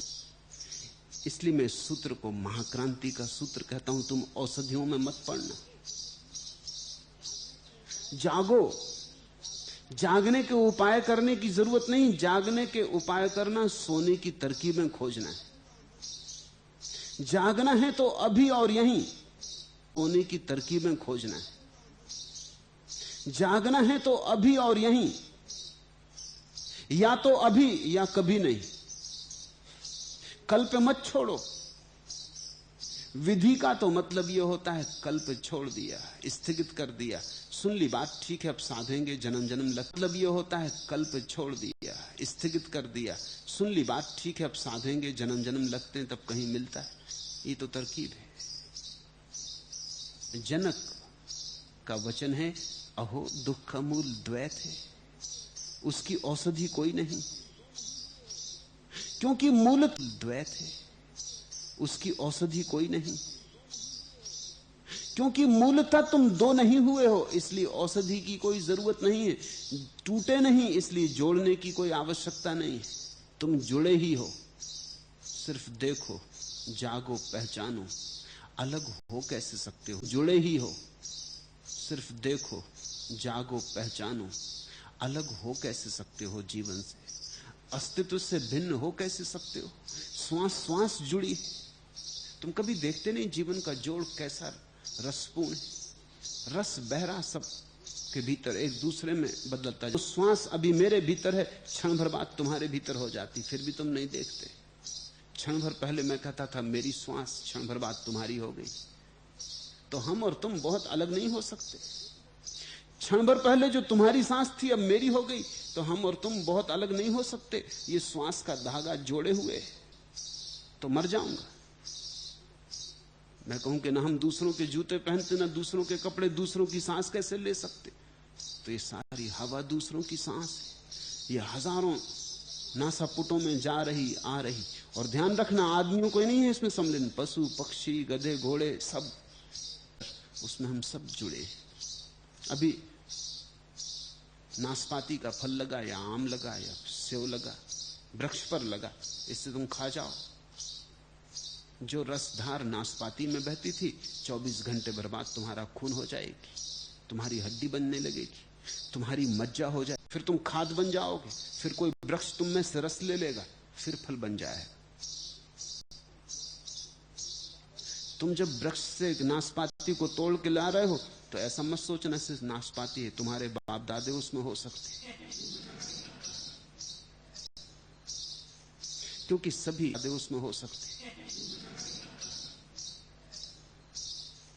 क्योंकि सभी जमीन में गिर जाते, फिर जमीन में मिल जाते, सब खाद बन जाते, फिर फल बनते। वृक्ष आदमियों में उतरते रहते, आदमी वृक्षों में उतरते रहते। एक वर्तुल है, एक वर्तुल घूम रहा में उतरते रहते। एक वर्तुल है, एक वर्तुल घूम रहा। जो चांद तारों में है वो तुम्हारे शरीर में आ जाता, जो तुम्हारे शरीर में है वो चांद तारों में चला जाता। हम सब जुड़े हैं, हम पृथक नहीं हैं, हम पृथक हो नहीं सकते, हम सब परस्पर निर्भर हैं। हम पृथक नहीं हैं, हम पृथक हो नहीं सकते, हम सब परस्पर निर्भर हैं। न तो कोई परतंत्र है और न कोई स्वतंत्र है।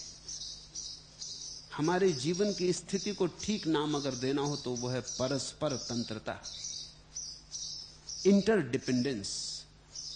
जोड़ के प्रति जागो, औषधि कोई भी नहीं, और औषधियां बड़े उलझन लाती। काम वासना से थक गए, परेशान हो गए, तो ब्रह्मचर्य की औषधि मिल जाती कि चलो ब्रह्मचर्य साथ हो। फिर तुम ब्रह्मचर्य थोपने लगते, काम विकार से ग्रस्त हो जाता है। जिसे तुमने बाहर से रोक दिया फिर वो भीतर चलने लगता, घाव बन जाता है। इन घावों से सावधान रहना। ये घाव बना बना के ही तुम रुग्ण और बीमार हो गए। जीवन जैसा है ऐसा ही परमात्मा ने चाहा है। तुम इस चाह में अपने को विसर्जित कर दो। तुम कह दो तेरी मर्जी पूरी हो, तुम अपनी मर्जी बीच में मत लाओ। तुम कहो जो तू दिखाएगा देखेंगे, जैसा तू चलाएगा चलेंगे, जहां तू चलाएगा चलेंगे, जहां तू पहुंचाएगा पहुंचेंगे। तू डुबाएगा मझधार में तो वही हमारा किनारा। पहुंचा देगा तो पहुंच जाएंगे, नहीं पहुंचाएगा तो भी पहुंच गए, क्योंकि हम तेरे ऊपर छोड़ते। समर्पण की ये दशा तुम्हें एक, समर्पण की ये दशा तुम्हें एकदम निर्भर कर जाएगी। इसको अष्टावक्र ने कहा है चित्त की आंतरिक स्थिति में विश्राम, चैतन्य में विश्राम। फिर कहीं जाना नहीं, कुछ होना नहीं, कुछ बनना नहीं। फिर कहीं जाना नहीं, कुछ होना नहीं, कुछ बनना नहीं। ये सब अहंकार के ही खेल हैं। तुम कहते हो ये बन के रहूंगा। किसी को सिकंदर बनना है, किसी को बुद्ध बनना है, किसी को महावीर बनना है, लेकिन बनने का पागलपन है। तुम हो ही इससे बेहतर कुछ हो ही इससे बेहतर कुछ हो नहीं सकता। पूर्ण तुम में विराजमान है। तुम लाख उपाय करो तो तुम पूर्ण से नीचे नहीं गिर सकते, क्योंकि पूर्ण तुम्हारा स्वभाव है। तुम कितने ही पाप करो, इससे कोई फर्क नहीं पड़ता, तुम्हारी पूर्णता अकलुषित रह जाती है, तुम निरंजन हो। अशुद्ध होने का कोई उपाय नहीं। इस सत्य में अपने को समर्पित कर देते ही क्षण भर में क्रांति घटित हो जाती। अहो, दुख का मूल द्वैत है, उसकी औषधि कोई नहीं। यह सब दृश्य झूठ है, मैं एक अद्वैत शुद्ध चैतन्य रस हूं। वही रस सब में बह रहा, कहीं वृक्षों में हरा होकर, कहीं पक्षियों में गुनगुनाहट होकर। वही रस मुझसे बोल रहा, वही रस तुम में सुनने चला आया है। हम उस एक ही महत रस की तरंगे। फिर कहां जाना, फिर क्या होना, कोई लक्ष्य न, जीवन में फिर कोई प्रयोजन। फिर जीवन तो एक महोत्सव है,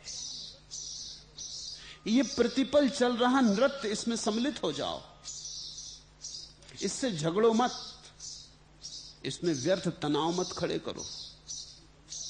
इस बहाव में ये गंगा जा रही सागर। मैंने सुना एक सम्राट आता था, उसने राह में एक भिखारी को देखा चलते, गठरी रखे सिर पर।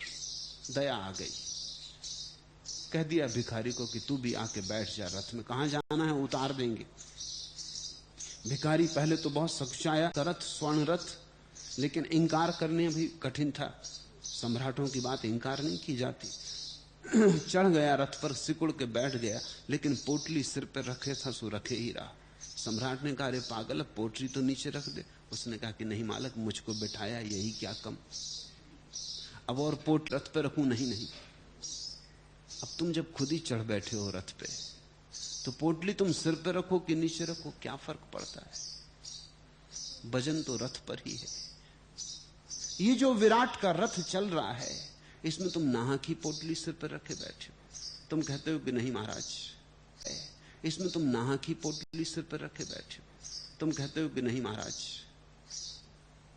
आपने बिठा लिया इतना ही बहुत, पोटली भी आप पर रखे। नहीं नहीं, लेकिन तुम हर क्षण परमात्मा में ही हो, सारा बोझ उसका है, तुम नाहक बीच में ये पोटली बांधे बैठे हो। सारा बोझ उसका है, तुम नाहक बीच में ये पोटली बांधे बैठे हो। ये पोटली है अहंकार की, ये पोटली है भ्रांति की, ये पोटली है द्वैत की, द्वंद की, ये पोटली है संघर्ष की। इसे रखो, करो समर्पण। ये पोटली है संघर्ष की, इसे रखो, करो समर्पण और बह चलो। बहाव धर्म है, समर्पण धर्म की संक्रांति है। मैं शुद्ध बोध हूं, मुझसे अज्ञान के कारण उपाधि की कल्पना की गई है। इस प्रकार नित्य विचार करते हुए मैं निर्विकल्प में स्थित हूं। संस्कृत में जो शब्द है विमर्श, उसका ठीक अर्थ विचार नहीं होता।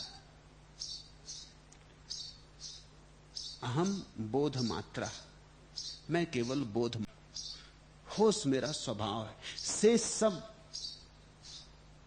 स्वप्नवत है, मया अज्ञानात उपाधि कल्पिता, और से सब मेरी कल्पना के कारण पैदा हुआ है। एवं नित्यम विमर्शिता, और मेरा विमर्श, विमर्श शब्द समझने जैसा, अंग्रेजी में एक शब्द है रिफ्लेक्शन, वो ठीक अर्थ है विमर्श का। विचार का तो अर्थ होता है तुम्हें पता नहीं और तुम सोचते हो, तुम कहते हो हम विचार करते हैं।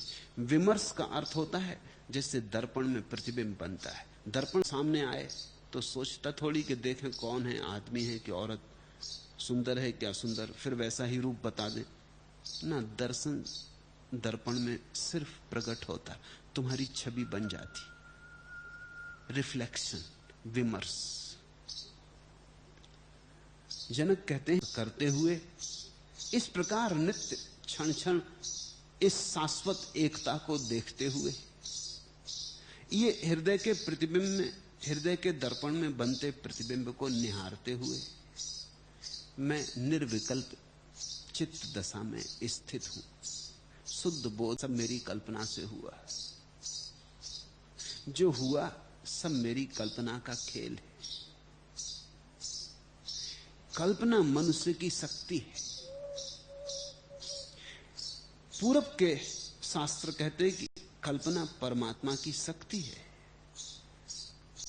माया अर्थात परमात्मा ने कल्पना की है।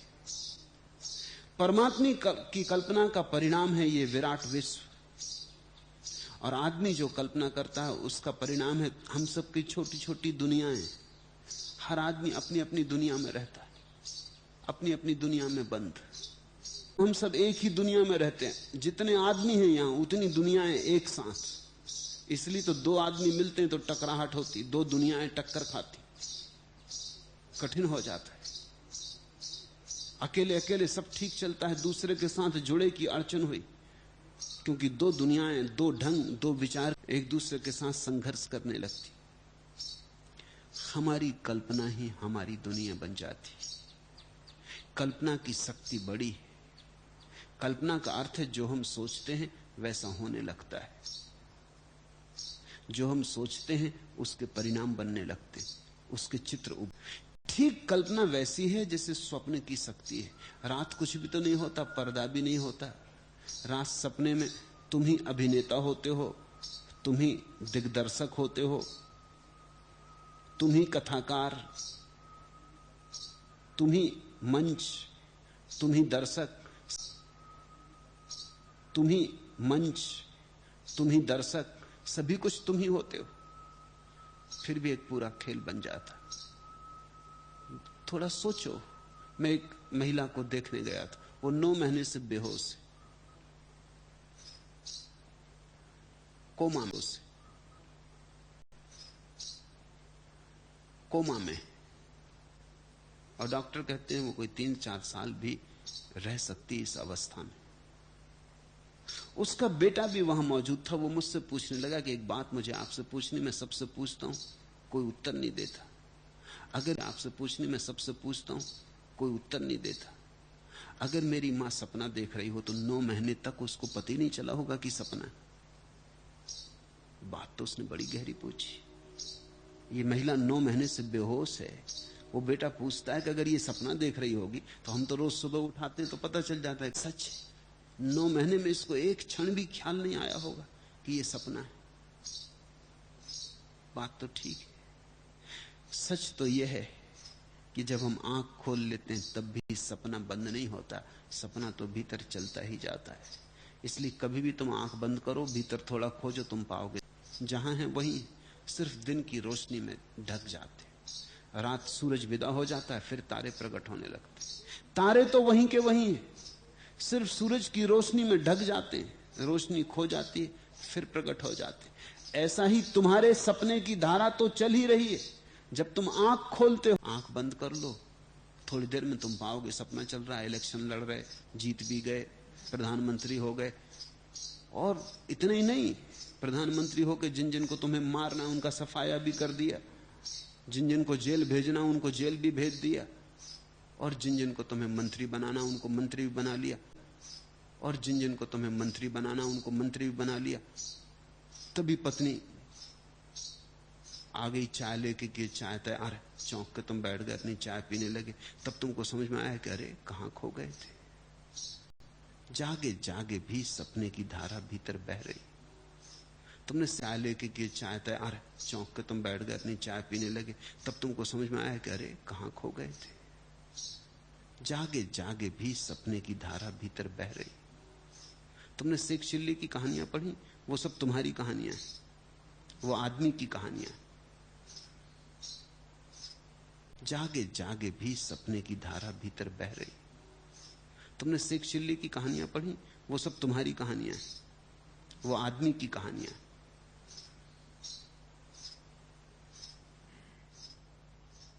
हम सब शेख चिल्ली हैं जब हम कल्पना में पड़े होते।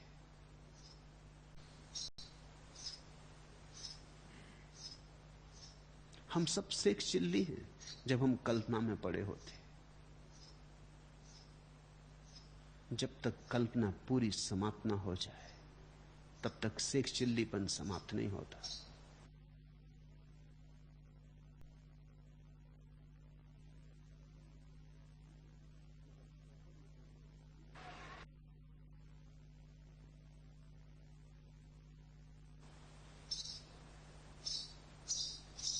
ऐसा हुआ कि पंडित जवाहरलाल नेहरू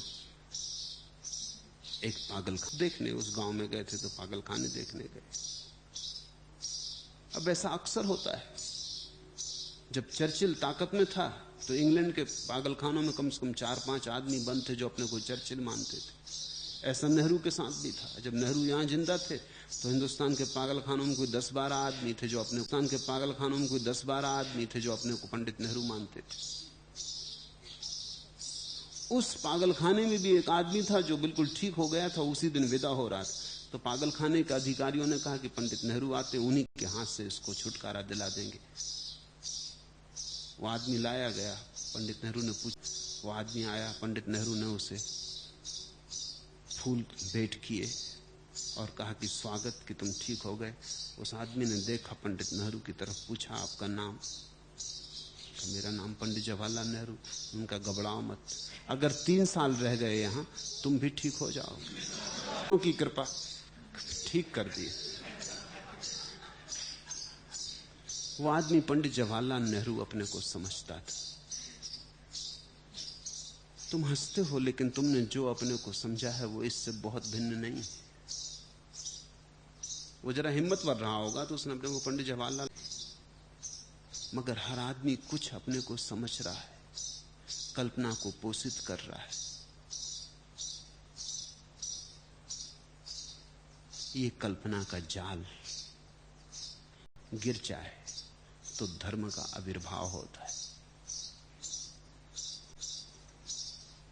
मेरा बंध या मोक्ष नहीं, आश्रय रहित होकर भ्रांति शांत हो गई है। आश्चर्य है कि उस मुझ में स्थित हुआ जगत वास्तव में मुझ में स्थित नहीं।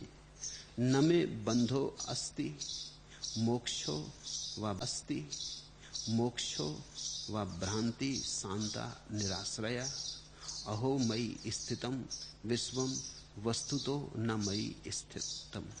मैं बंधा व मोक्षा न अस्ति, मेरा बंध या मोक्ष नहीं। सुनो कैसी अद्भुत बात जनक, कैसी अद्भुत बात जनक कह रहे।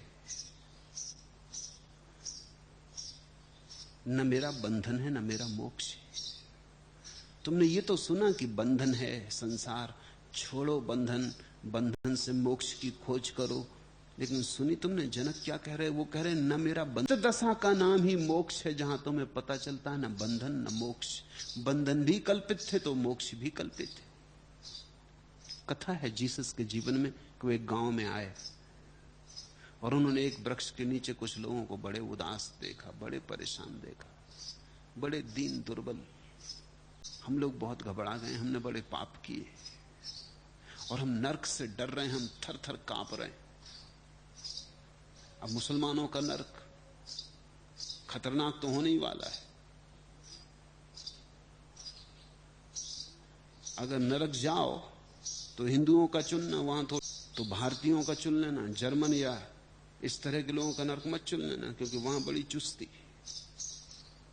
वहां सब नियम की पाबंदी, वहां रुस्वत भी ना चलेगी कि जरा रुस्वत दे दी और आग से जरा बच गए या जरा ठंडी आग में डलवा लिया आपने को, कुछ ना चलेगा।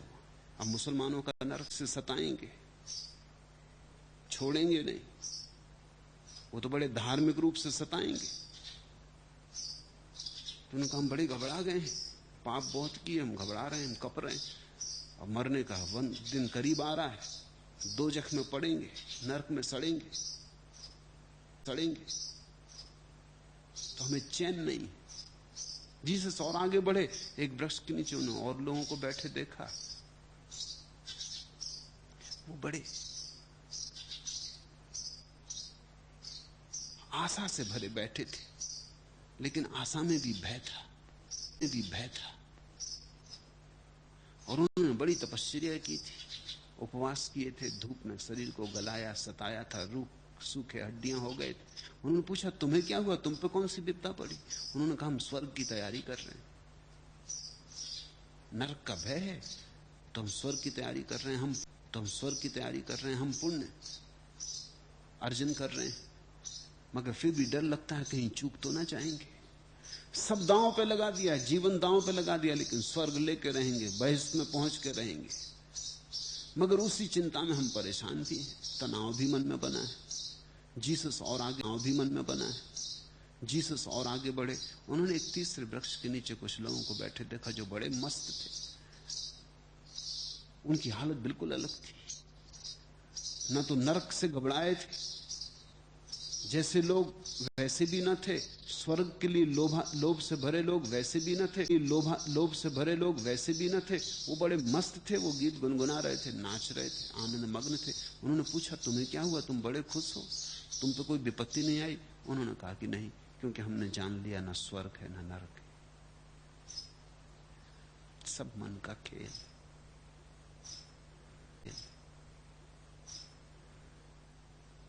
दुख सुख दोनों ही मन की धारणाएं।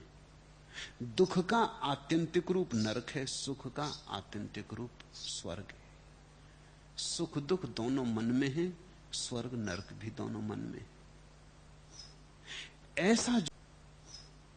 ऐसा जो जान लेता कि सभी द्वंद्व मन में है, वही मुक्त है। इस मुक्ति की आखिरी घोषणा जनक करते, मेरा बंध या मोक्ष नहीं। बंधन भी झूठे हैं तो मोक्ष कैसा? बंधन है ही नहीं तो मोक्ष कैसा? बंधन है ही नहीं तो मोक्ष कैसा? दोनों असत्य हैं। आश्रय रहित होकर भ्रांति शांत हो गई। अब मेरा कोई आश्रय नहीं, अब मैं किसी आशा के सहारे नहीं जी रहा। और जब आशा नहीं है तो निराशा नहीं होती।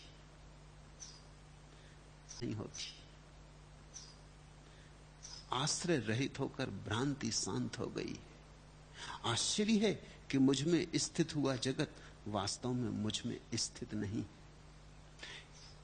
यह आश्चर्य की बात है कि सारा जगत है, फिर भी मैं अकलुषित, फिर भी मैं कलुषित, फिर भी मैं निरंजन, फिर भी मैं पार। एक बौद्ध कथा है। दो भिक्षु एक नदी से पार होते थे कि बूढ़े भिक्षु ने देखा कि एक युवती नदी पार करना चाहती, तो वो घबरा गया। नदी गहरी है, शायद युवती कहे कि मेरा हाथ संभाल लो। वो अनजान मालूम होती है, सुंदर युवती है। वो उसके पास से निकला। युवती ने कहा भी कि मुझे नदी के पार जाना है, क्या आप मुझे सहारा देंगे? उसने कहा, मुझे क्षमा करो, मैं भिक्षु हूं, स्त्री को मैं छूता नहीं। और उसके हाथ पैर कप गए। स्त्री को मैं छूता नहीं, और उसके हाथ पैर कप गए, और वो भागा, तेजी से नदी पार कर गया। बूढ़ा आदमी, बहुत दिन का दबाया हुआ काम भीतर फुफकार मारने लगा। ये ख्याल ही कि स्त्री का हाथ पकड़ ले सपनों को जन्म देने लगा। नदी पार कर गया घबराहट में। सोचा, भगवान को धन्यवाद दिया कि चलो बचे, एक झंझट आती थी, एक गड्ढे में गिरने से बचे। तब पीछे लौट कर देखा तो बड़ा हैरान हो गया। हैरान भी हुआ, थोड़ा ईर्ष्या से भी भरा, थोड़ी जलन भी पैदा हुई। वो जो युवा सन्यासी पीछे आ रहा था, वो लड़की पकड़ना भी एक बात थी, स्पर्श भी वर्जित है, और मैं तो बूढ़ा हूं और ये जवान है, और ये अभी नया नया दीक्षित हुआ है, और ये क्या पाप हो रहा है। फिर 2 मील तक दोनों चलते रहे। आश्रम पहुंचने के पहले तक बूढ़ा फिर बोला नहीं, बहुत नाराज था, आग बबूला था। नाराजगी में रस भी था, क्रोध भी था, अपने को ऊंचा और धार्मिक मानने की अस्मिता भी थी, और इसको निकृष्ट और अधार्मिक मानने का भाव भी था। सभी कुछ मिश्रित था। सीढ़ियां जब वे चढ़ने लगे आश्रम की, तब बूढ़े से न रह गया। उसने कहा, क्योंकि ये तो नियम का उल्लंघन हुआ है, और तुम युवा हो, और तुमने स्त्री को कंधे पे बिठाया। स्त्री सुंदर भी थी। उस युवा ने कहा, आप भी आश्चर्य की बात कर रहे हैं। मैं तो उस स्त्री को नदी के किनारे उतार भी आया, क्या आप उसे अब भी अपने नदी के किनारे उतार भी आया? क्या आप उसे अब भी अपने कंधे पे लिए हुए? अब भी आप भूले नहीं? 2 मील पीछे की बात आप अभी खींचे लिए जा रहे हैं। ध्यान रखना, ध्यान रखना, ये संसार है तुम्हारे पास, तुम में स्थित, तुम इसमें स्थित। मगर ऐसा भी जीने का ढंग है कि न तुम संसार को छू न संसार तुम्हें छू पाए। तुम ऐसे संसार तुम्हें छू पाए। तुम ऐसे गुजर जाओ अस्पर्शित कुंवारे के कुंवारे।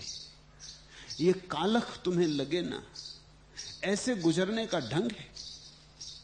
उस ढंग का नाम ही साक्षी। शरीर सहित यह जगत कुछ नहीं है, अर्थात न सत है और न असत। जानकर अब किस पर कल्पना को खड़ा करें? अब कहां अपनी कल्पना को रोपें? सब आश्रय गिर गए। न सुख की कोई कामना है, न दुख की कोई भय है। न कुछ होना है, न कुछ बचना है, न कहीं जाना है, न कुछ बनना है। सब आश्रय गिर गए। अब कल्पना को कहां खड़ा करें? वो हमेशा धनी गिनते रहते हैं। वो नींद में भी रुपए गिनते रहते हैं। रुपए की खनकार ही एकमात्र संगीत है जिसे वो संगीत मानते। कुछ लोग हैं पद के दीवाने। वो बस उनकी कुर्सी ऊपर उठती जाए, इसकी ही फिक्र में लगे। बड़ी से बड़ी कुर्सी पे बैठ जाएं, चाहे फांसी क्यों न लगे, बड़ी कुर्सी पे कोई हर्जा नहीं। कुछ लोग हैं जो स्वर्ग की कामना कर रहे हैं कि स्वर्ग में बैठेंगे। यहां क्या रखा है? यहां की कुर्सियां आज मिलती कल छिन जाती। यहां में क्या सार है? बैठेंगे स्वर्ग पर, वहां कल्प वृक्ष के नीचे बैठ के भोगेंगे दिल खोल के। फिर समय का कोई बंधन नहीं, सीमा नहीं। मगर ये सब आश्रय हैं मन के। ऐसा निश्चय जानकर अब किस पर कल्पना को खड़ा करें? यह शरीर स्वर्ग नरक बंध मोक्ष और भय भी कल्पना मात्र है। मुझे उनसे क्या करना है? मैं तो शुद्ध चैतन्य। खूब जागरण की घटना घटी जनक को। अष्टावक्र की मौजूदगी में विमर्श पैदा हुआ। अष्टावक्र के दर्पण में जनक ने अपना चेहरा देखा। उसे आत्मस्मृति आई। अनूठी घटना घटी। बड़ी मुश्किल से ऐसा होता है कि ऐसा गुरु और ऐसा शिष्य मिल जाए। शिष्य तो बहुत, गुरु बहुत, लेकिन ऐसा कभी कभी घटता है जबकि अष्टावक्र जैसा गुरु और जनक जैसा शिष्य मिल जाए। जब ऐसी घटना घटती है, ऐसे गुरु और शिष्य का मिलन होती है, ऐसे गुरु और शिष्य का मिलन होता है, तो सत्य का विस्फोट न होगा तो क्या होगा? ऐसे शुद्ध दर्पण के सामने ऐसा सरल चित्त व्यक्ति विनम्र भाव से झुका हुआ खड़ा हो गया। उसे दर्शन हो गए। हो गई सिंह गर्जना।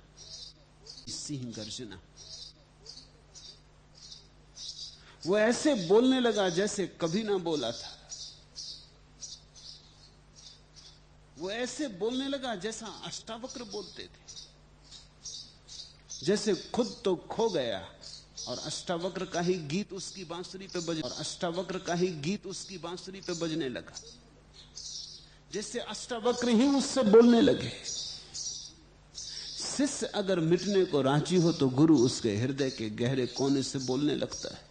शिष्य अगर झुकने को राजी हो तो गुरु बाहर नहीं रह जाता। गुरु तुम्हारे अंतरतम में प्रतिष्ठित हो जाता।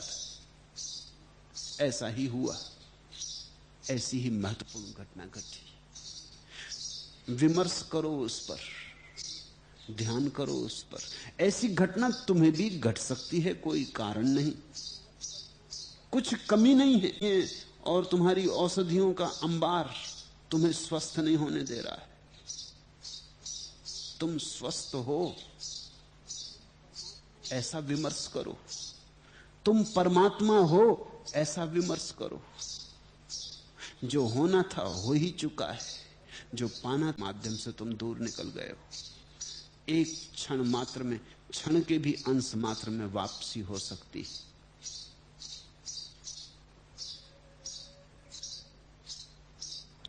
मुल्ला नसरुद्दीन अपने डॉक्टर के पास गया था। डॉक्टर साहब, कहने लगा वो, सभी बिलों का भुगतान हो जाए तो आप क्या मानेंगे, क्या समझेंगे? डॉक्टर ने कहा, यही कि तुम किसी दूसरे का पतलून पहने हुए। तुम्हें भरोसा नहीं आता, मैं कह भी रहा हूं, तो भी तुम सुनते हो। तुम कहते हो हुआ होगा जनक को, भी तुम सुनते हो, तुम कहते हो हुआ होगा जनक को। मगर ये पतलून अपनी नहीं। तुम तो जानते हो अपनी पतलून में हाथ डालेंगे तो खाली। हाथ ही तुमने नहीं डाला है। खाली का तुमने भरोसा कर लिया है बिना खोजे। खाली का तुमने भरोसा कर लिया है बिना खोजे। तुम तो सदा ये देखते हो कि जहां भी आनंद है वो किसी दूसरे के पास है, मेरे पास का। मुस्कुराहटें सब दूसरों की हैं, आंसू सिर्फ तुम्हारे, ऐसी तुम्हारी धारणा हो गई। दुख केवल तुम्हारे हैं, सुख सब पराए। केवल तुम्हारे हैं, सुख सब पराए। ये गीत घटते हैं किसी और को, तुम्हारे जीवन में तो सदा दुख ही दुख बरसता है। ये अमृत बरसता होगा कहीं किसी सौभाग्यशाली को, तुम्हें भरोसा नहीं आता। मैं कहता हूं ये पतलून तुम्हारी है, हाथ तो डालो। तुम कहते हो क्या सार बार बार हाथ डालने से, वहां कुछ भी नहीं है। इस भ्रांति में तुम पड़ गए हो। एक बार अपने भीतर झांको तो।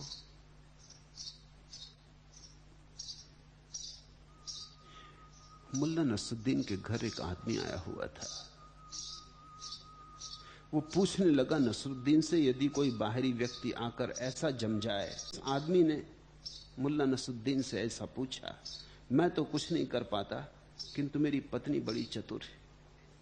ऐसे मौकों पर वह आकर किसी न किसी बहाने मुझे अंदर बुला लेती। मुल्ला ने जवाब दिया। वह आदमी दूसरा सवाल पूछने जा ही रहा था कि पर्दा उठा और एक महिला अंदर आई और बोल पे लगा रहे। गुरु का कुल काम इतना है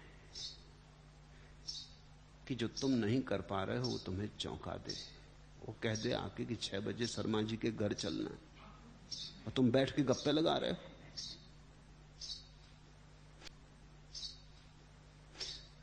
गुरु तुम्हें कहीं ले जाता नहीं, सिर्फ जगाता है, सिर्फ याद दिलाता है कि छोड़ो ये गप्पे,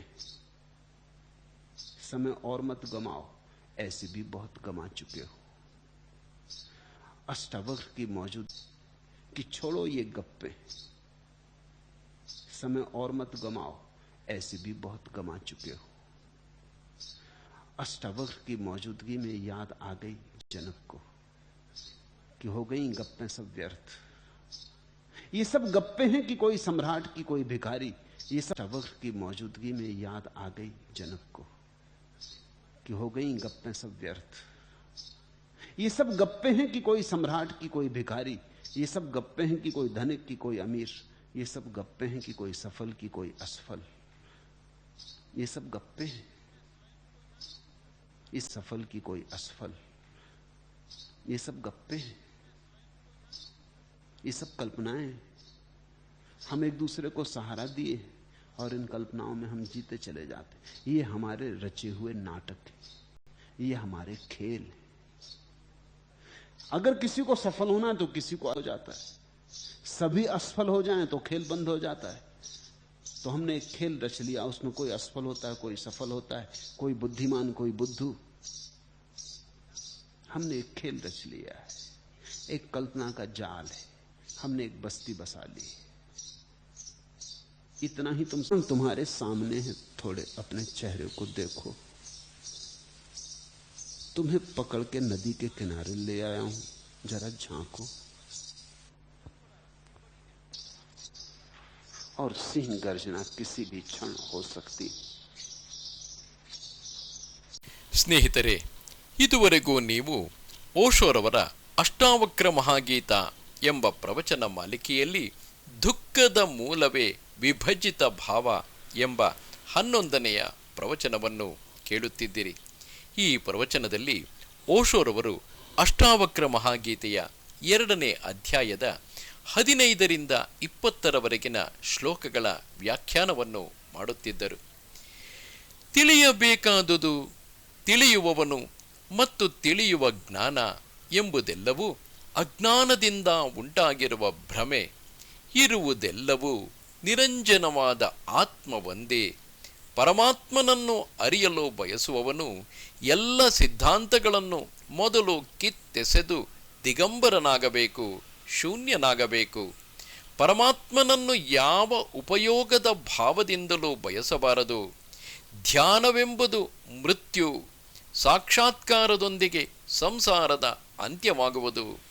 ವೀತರಾಗದಲ್ಲಿ ಇರುವವನು ಭೋಗ ಯೋಗಗಳೆರಡನ್ನೂ ತೊರೆದು ಸಾಕ್ಷಿ ಭಾವದಲ್ಲಿ ಇರಬೇಕು. ಎಲ್ಲವನ್ನೂ ವಿಭಜಿಸಿ ನೋಡುವುದೇ ದುಃಖದ ಮೂಲ. ಇರುವುದೆಲ್ಲವೂ ಒಂದೇ ಎಂದ ಮೇಲೆ ಸ್ಪರ್ಧಿಸುವುದು, ಹೋರಾಡುವುದಾದರೂ ಯಾವುದರೊಂದಿಗೆ?